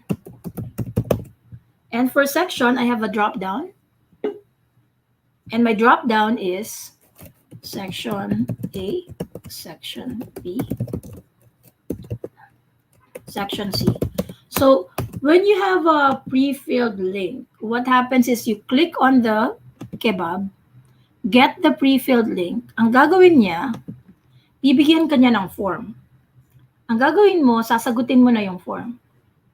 Typically, ang gagawin ko, sasagutin ko yung section. Section A. So, para saan siya? I will get the link. And as you can see, dito sa taas, pre-filled yung link. I can copy this link. And kapag pinaste ko yung link, ito yung link na i-assign ko. May nakalagay na section A doon. Pre-filled na yung section A. And I can do it for section B, for section C. So, iba-ibang links yung ibibigay mo sa iba-ibang sections. So, typically, you will use it kapag gusto mo nang i-pre-fill yung ibang answers. Or, minsan meron akong, please don't answer the following fields anymore kasi nasagutan mo na. So, ganun ang ginagawa ko. Sasagutan ko na yung ibang fields and then ipapadala ko sa kanila. Sasabihin ko, sasagutan nyo na lang dyan yung mga ibang fields. So, that's how you create a pre-filled link and why you would do it. So, pre-filled link is really for that. So, ito yung sagot sa tanong natin dito. Let me just check kung meron pa tayong additional. Wala na tayong additional questions. Wala na tayong additional questions in our Google slide. So, balik tayo sa comments in our YouTube. Ayan, sabi dito,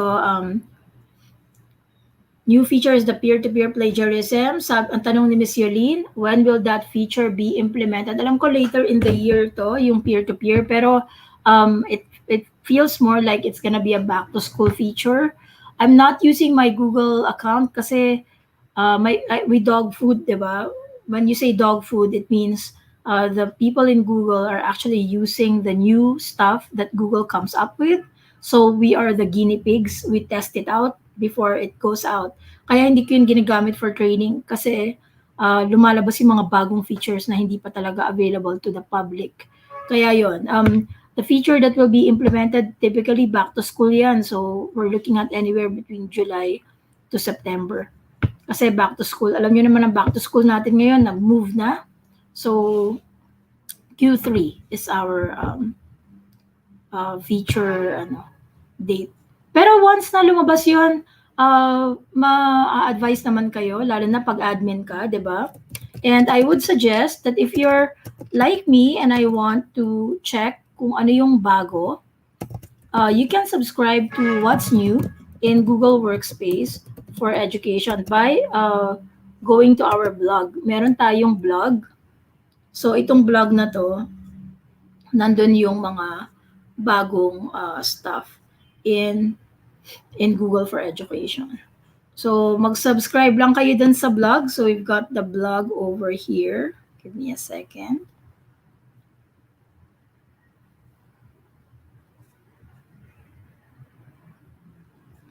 Ang dami natin actually in-announce, ano?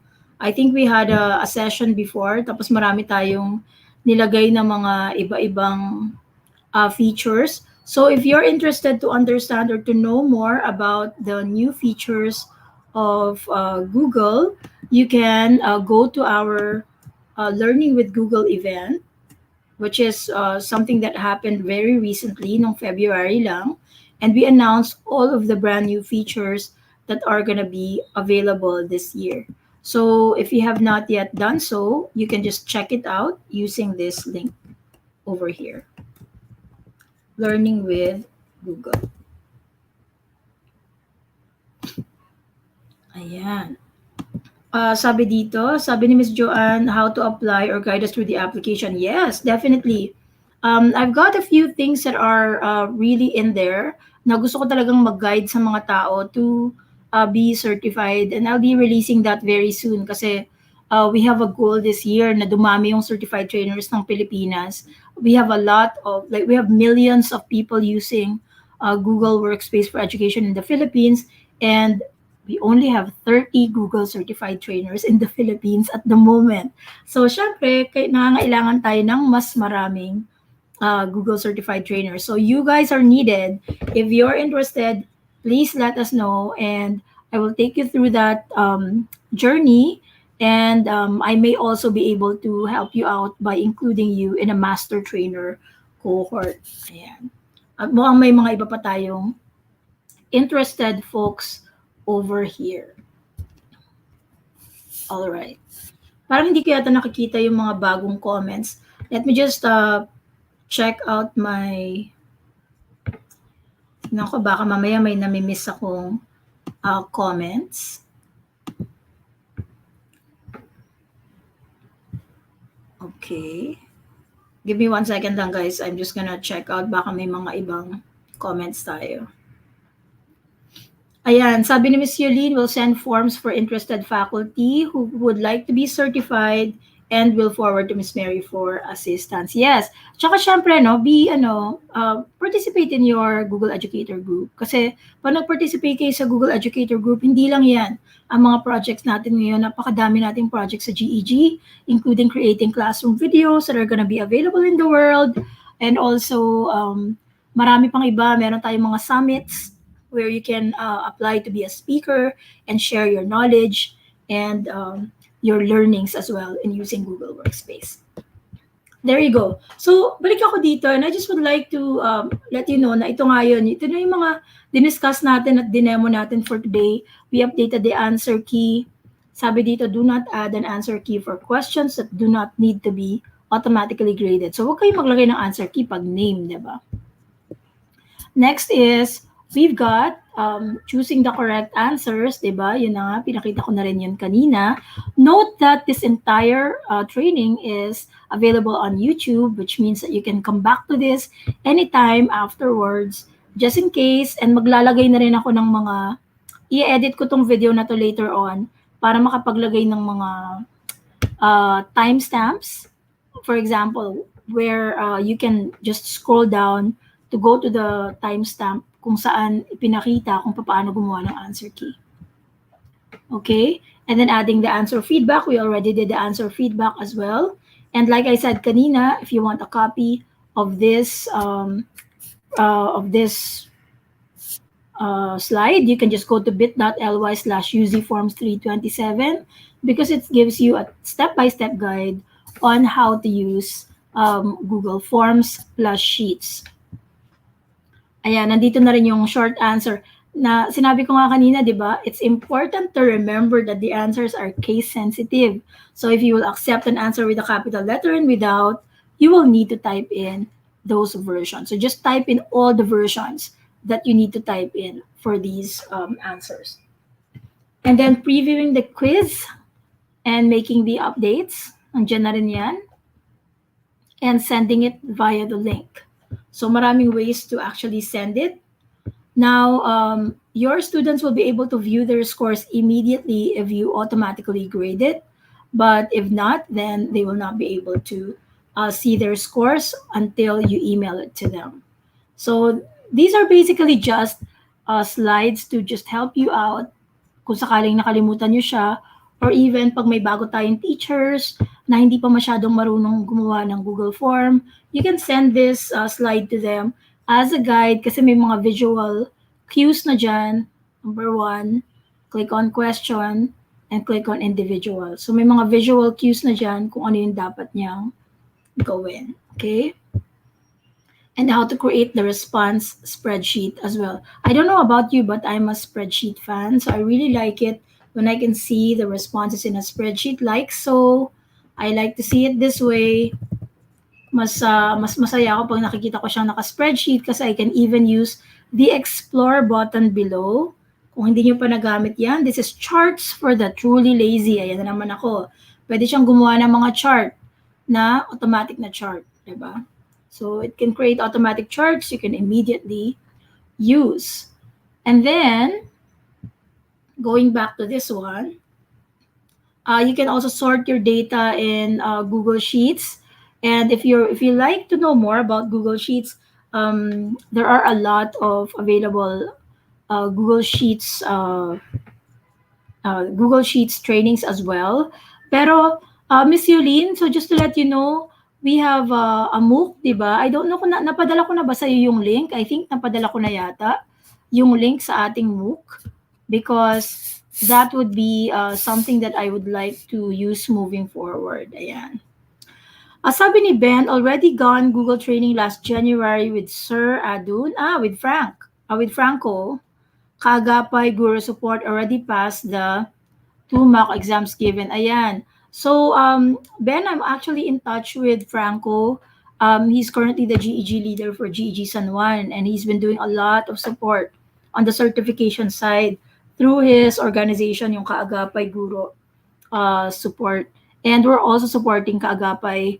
Right now, we're partnering with them this year so that they can deliver more trainings. Kaya great that you're already in touch with Franco. There you go. So, if you want more, alam ko na nakapaglagay na ako ng meron tayong MOOC or Massive Open Online Course that you can access. And I'll just work with Yolene to give your team access to that.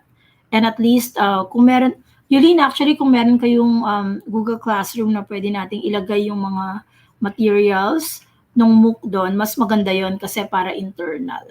So I can work with you on that. Para in the future, pag kailangan nyo ng getting started data or getting started links gaya nito, di ba?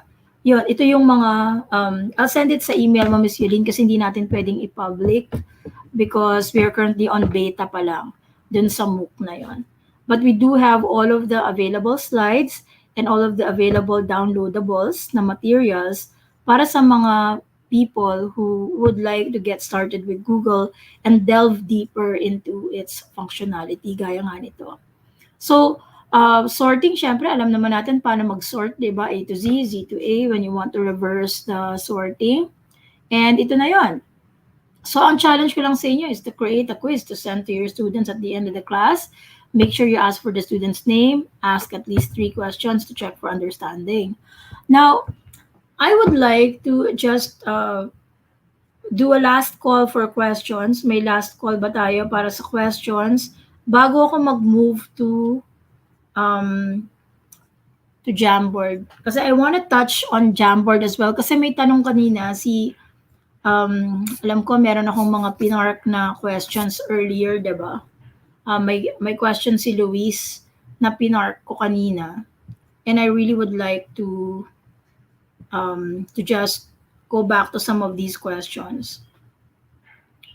So may mga questions tayo dito na masasagot ng Jamboard. Kaya kanina may worksheet. Gusto mong gumamit ng worksheets na pwede mong gamitin for your existing na lab or even for brainstorming, 'di ba? Paano mo gagamitin yung forms for that? Actually, mas magandang gamitin ang slides para dun sa worksheets na yon or mas magandang ang gumamit ng Jamboard. Let's just pull up a Jamboard for you para makita nyo what it looks like. It's really meron na bang mga gumamit ng Jamboard dyan? I don't see a show of hands. I cannot ask for a show of hands. But I hope that you've already tried using Jamboard before. Let me show you if pag nasa Jamboard ka, anong itsura niya and how you're gonna be able to use it. This is an example of a Jamboard that I've created to do brainstorming and to do a session on post-crisis innovation. Alam nyo naman, malapit na magtapos yung school year. Pag nagtapos yung school year, that means na andito na naman tayo sa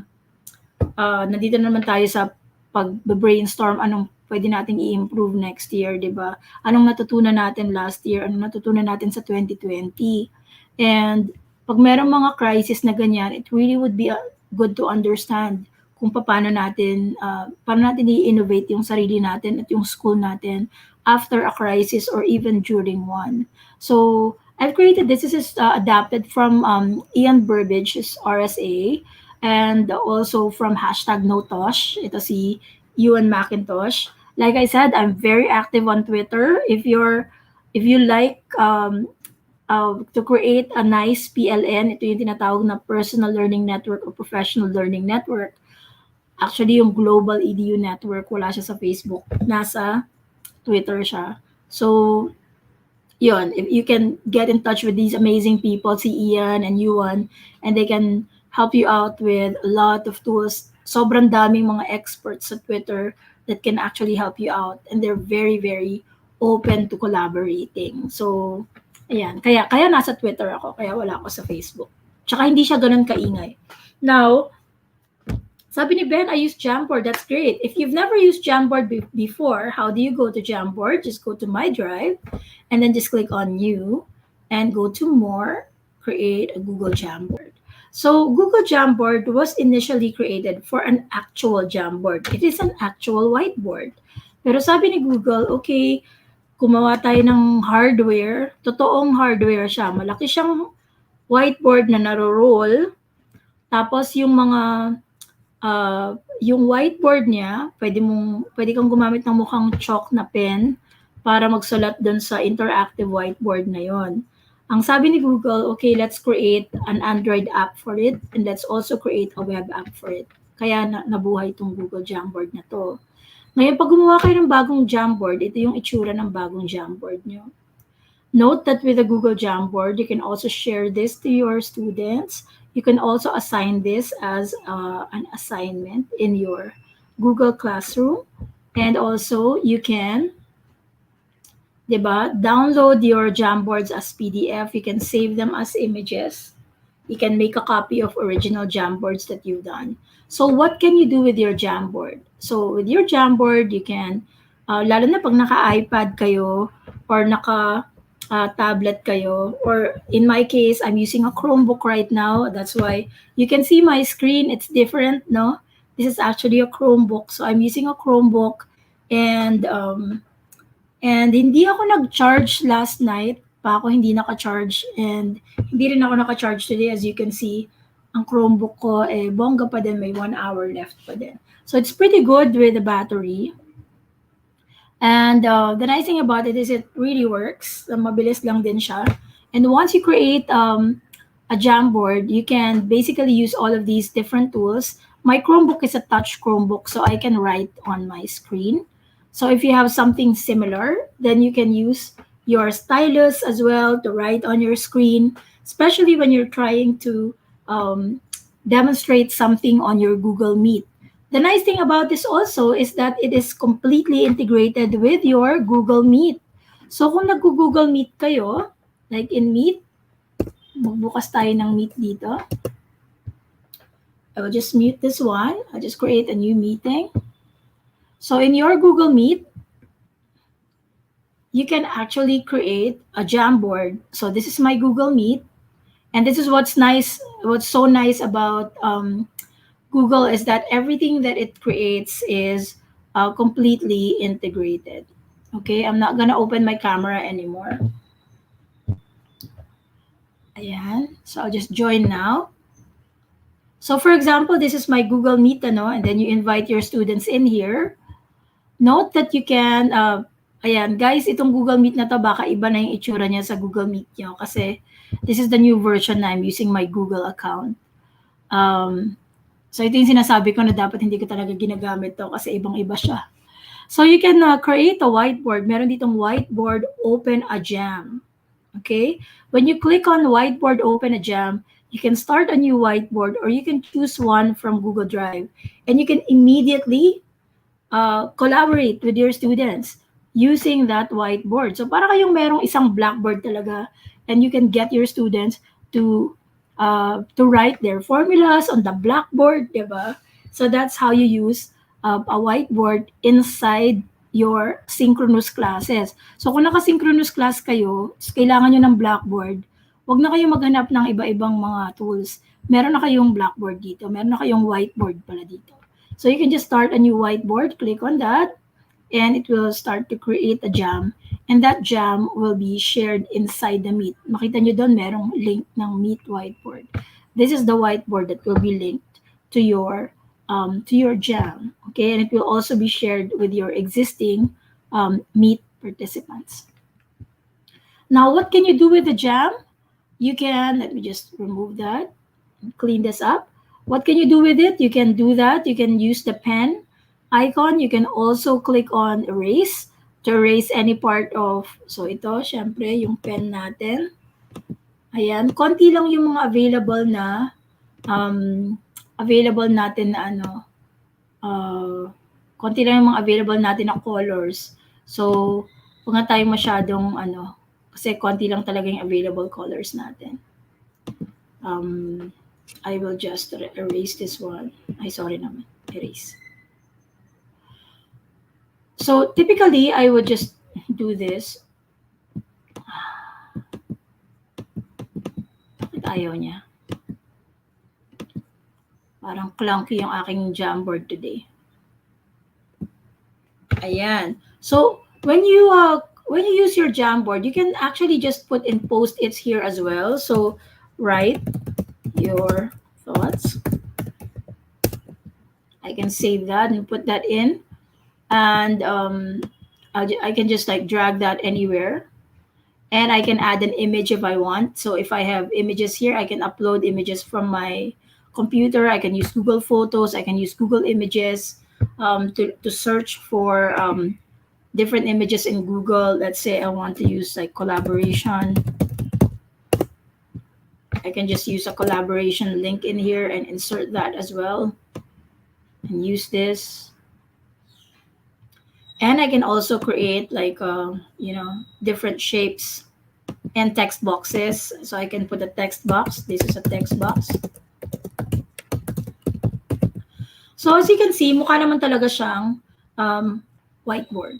But you can basically use it to have collaborative activities with your students. The nice thing about it is dito sa taas, meron ditong pages. So when you click on the expand frame bar, okay, you can click on that one and you can add a frame before or after your Jamboard. So let me show you how it looks like kapag ginagamit na talaga siya. You can also set a background. So meron tayong available backgrounds dito. Pwede kayong gumamit ng background na may mga dots. Pwede rin namang graph, lalo na kapag meron kayong gustong graph na demonstrate. You can use the graph as a background. You can use different types of graphs as well. Or you can use your own image, which is great.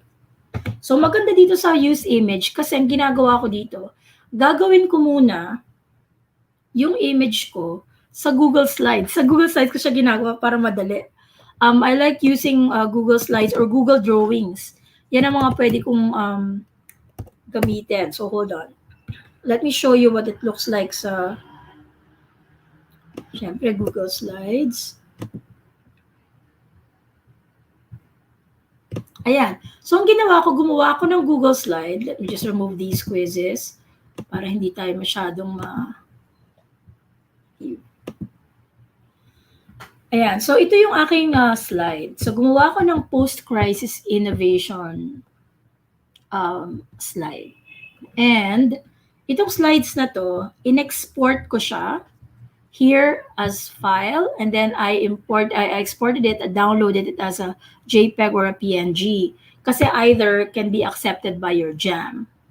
Now, I am taking a look at dito sa aking brainstorming session. For example, I want to understand crisis response, where we are at, and gusto kong ilagay ng mga participants ko yung thoughts nila dito sa actions, behavior, structures, and beliefs. And then later on, ito yung magiging itsura nung worksheet, diba? And then the next one would be, gusto kong maintindihan yung mapa ng ano yung gusto nating i-remove, ano yung gusto nating i-amplify, restart and change, and what we want to let go. And of course, I want to give them another space or worksheet for them to work on it. So we can do it in Google Slides, no biggie. Pero mas maganda siyang gawin sa Jamboard kasi Jamboard is perfect for activities like this. So similarly, I also have this one. Gusto ko maintindihan yung reflections natin on the crisis. What are we learning about? Na BAU ba tayo? How are we working or operating differently? And again, I'm creating a worksheet for that. So for all of these, I've put it inside my jam. So my jam would now have the frames. Yung kaninang pinakita kong frames. Paano ko nilagay yung frames na to? I just set the background and I clicked on image and I put in the image that I downloaded from my slide. So that's how you do it. So kung meron kayong mga, bakit mo gagawin yun? Para hindi nila magalaw yung elements mo. Kasi 'di ba, pag may worksheet ka na, ayaw mo magalaw yung elements mo. So, I like that ito, sabi dito, Jamboard's very fanciful to use creating another layer of excitement for students to participate. Sabi ni Jess Tony, in math, we use whiteboard to solve math problems while presenting on the screen. Correct. Ayan, tapos I use Jamboard to write chemical formula of compounds as I mentioned them outrightly in my synchronous lecture. So good. Ayan, di ba pang level 1 at level 2 na talaga, Miss Yulene, yung mga taga-UZ natin. Talagang kailangan na lang i-certify. So, Ben, mag-test ka na. Test na lang ang kulang sa'yo. Sabi ni Miss Yulene, can you share that Jamboard with us? Definitely, yes. Let me just share this with you. This is anyone with the link. Make a copy na lang. So the slide is pretty good. I really enjoyed creating this one kasi this entire thing was designed by me. I really like the Google colors kasi it's very googly, diba? So the slide link is here. You can find this here. And the Jamboard, you can also make a copy of the Jamboard. So let me just get the link, copy the link here. There you go. So the jam, just make a copy of the jam over here. So that's my Jamboard. So the great thing about this is whenever I have somebody who would like to participate in my brainstorming session, ayan, I can now click on the sticky note here, or I can even use the text box and say, ito, ano ba yung gusto nating i-change? Closed-minded, ayan, or open-minded ka ba? Di ba? Open-mindedness. On tech. So if I save this one, I can put that in here as open-mindedness on tech, and I can just put that there as a as something, right? And then you can put in all of these little things in here. If you actually want to even put the guide, kunyari ako, di ba may guide ako dito? Hindi ko kasi nilagay yung guide eh. Let's say I want to put the guide in, I can just download this guide as a JPEG or a PNG. Mas maganda kasi pag PNG, mas maganda yung resolution. Download it as a PNG, go to your jam, and before the jam, you can already create, kunyari ito, I can add another frame in here. Okay, go to the frame, and then I can set the background here and choose the the file that I'd like to put in, which is yun nga, yung post-crisis innovation PNG natin.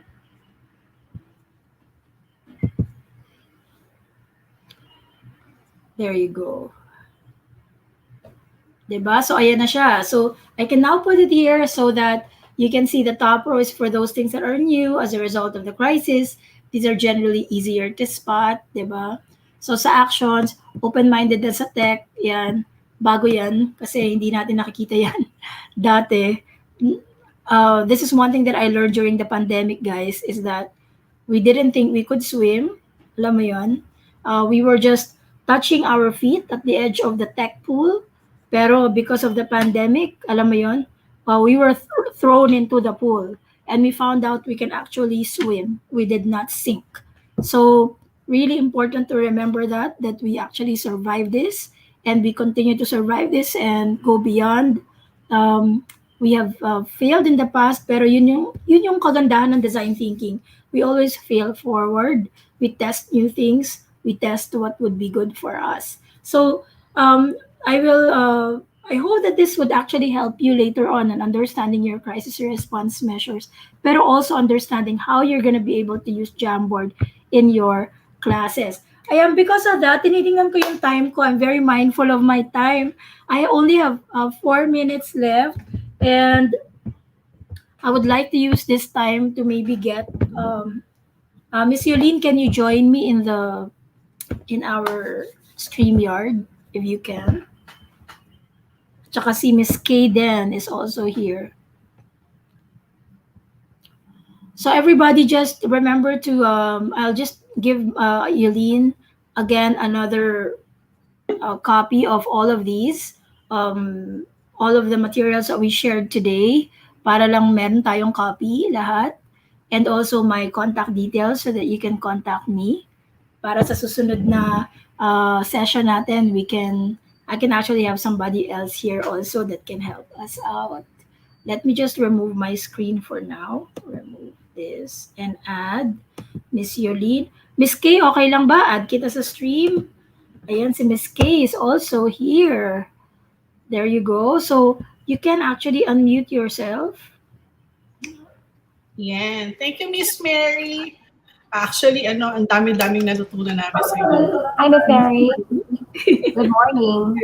Good morning. Ayan, nakapara sa office ka, ma'am. Saturday. Opo, actually, I'm at the office. May work kami. We have work on Saturdays. Ganda. Ayan.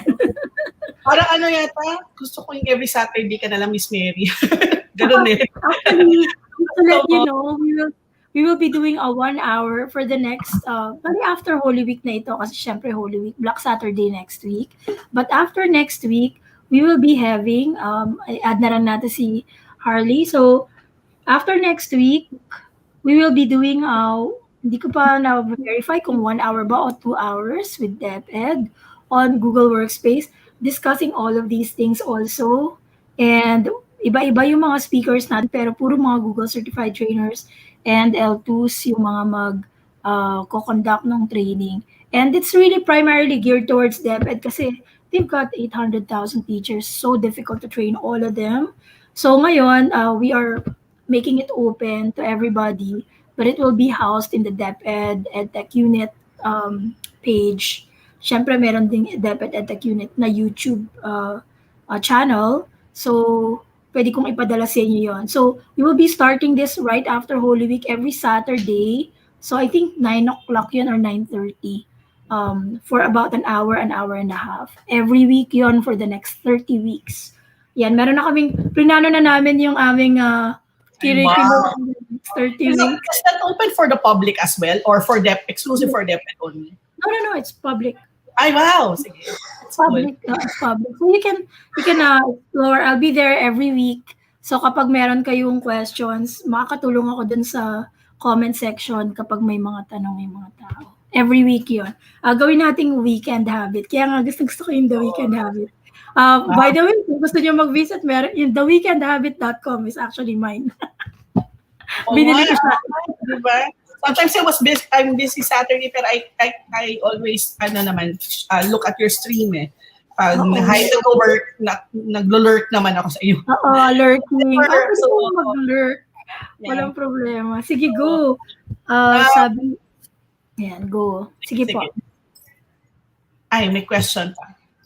Hoping my photo document scanning si Google Form para ma-attach ni student yung problem solutions niya in every item, lalo na sa math. Actually, maganda yung tanong mo na yan kasi nasa Learning with Google yan. So if you have not yet seen it, nandun yun. Better document scanning and photo scanning is going to be available, I think, by April yata or May. Lalabas na siya. Yung better photo document scanning. Hindi lang sa students, pati sa teachers. Para better yung pag-grade nyo. Ayan, so, yun na yata yung last question natin. Thank you din sa lahat. Thank you very much, Miss Mary. Ma'am Kay, Harley, would you like to do the honors or ako na lang? Would you like to share the screen, Ma'am Yol? Yeah, sige.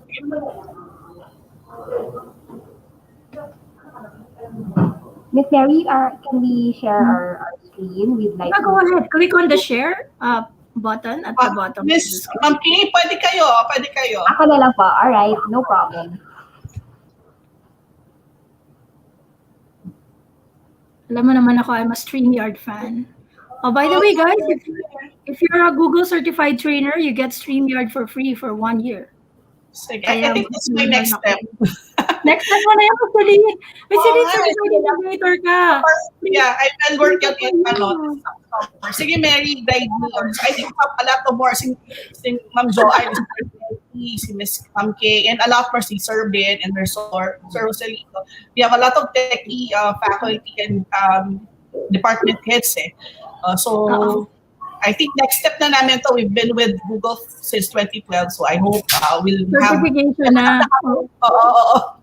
Sige, Ma'am Kay, you're on, Ms. Mary, on behalf of Universidad de Zamboanga, we would like to present to you this very simple certificate of recognition for sharing your insights, expertise as resource speaker during the Google Forms quizzes and other useful productivity apps for teachers with the topic Secure Way of Grading Assessment in Google Forms, an introduction to Google Jamboard and Google Draw. Conducted March 27, 2021, 10 a.m. to 12 noon via StreamYard and YouTube. Given this 27th day of March 2021, signed by our MIS Director, Ms. Yolene Medina. On behalf of UZ, maraming salamat po, Ms. Mary Ann Manzano. Palakpakan yung virtual clap. Virtual clap. Thank you very much. Thank you, Ms. Mary. We hope we can invite you back for more learning sessions. Syempre, basta UZ. So just to let you know, thank you so much again. If things are now safe, I hope you can come back to Zamboanga. We'll tour you around again. Just like the last time. So we miss you here. I miss Zamboanga also. Thank you. And thank you everybody for joining us today. At salamat that you spent your Saturday morning with us. Have a great weekend, everybody, and a blessed Holy Week to everybody ahead. Thank you. Ms. Mary. And thank you to all the participants. Okay, thank you. Bye-bye po. Thank you. Have a nice lunch. Bye-bye po.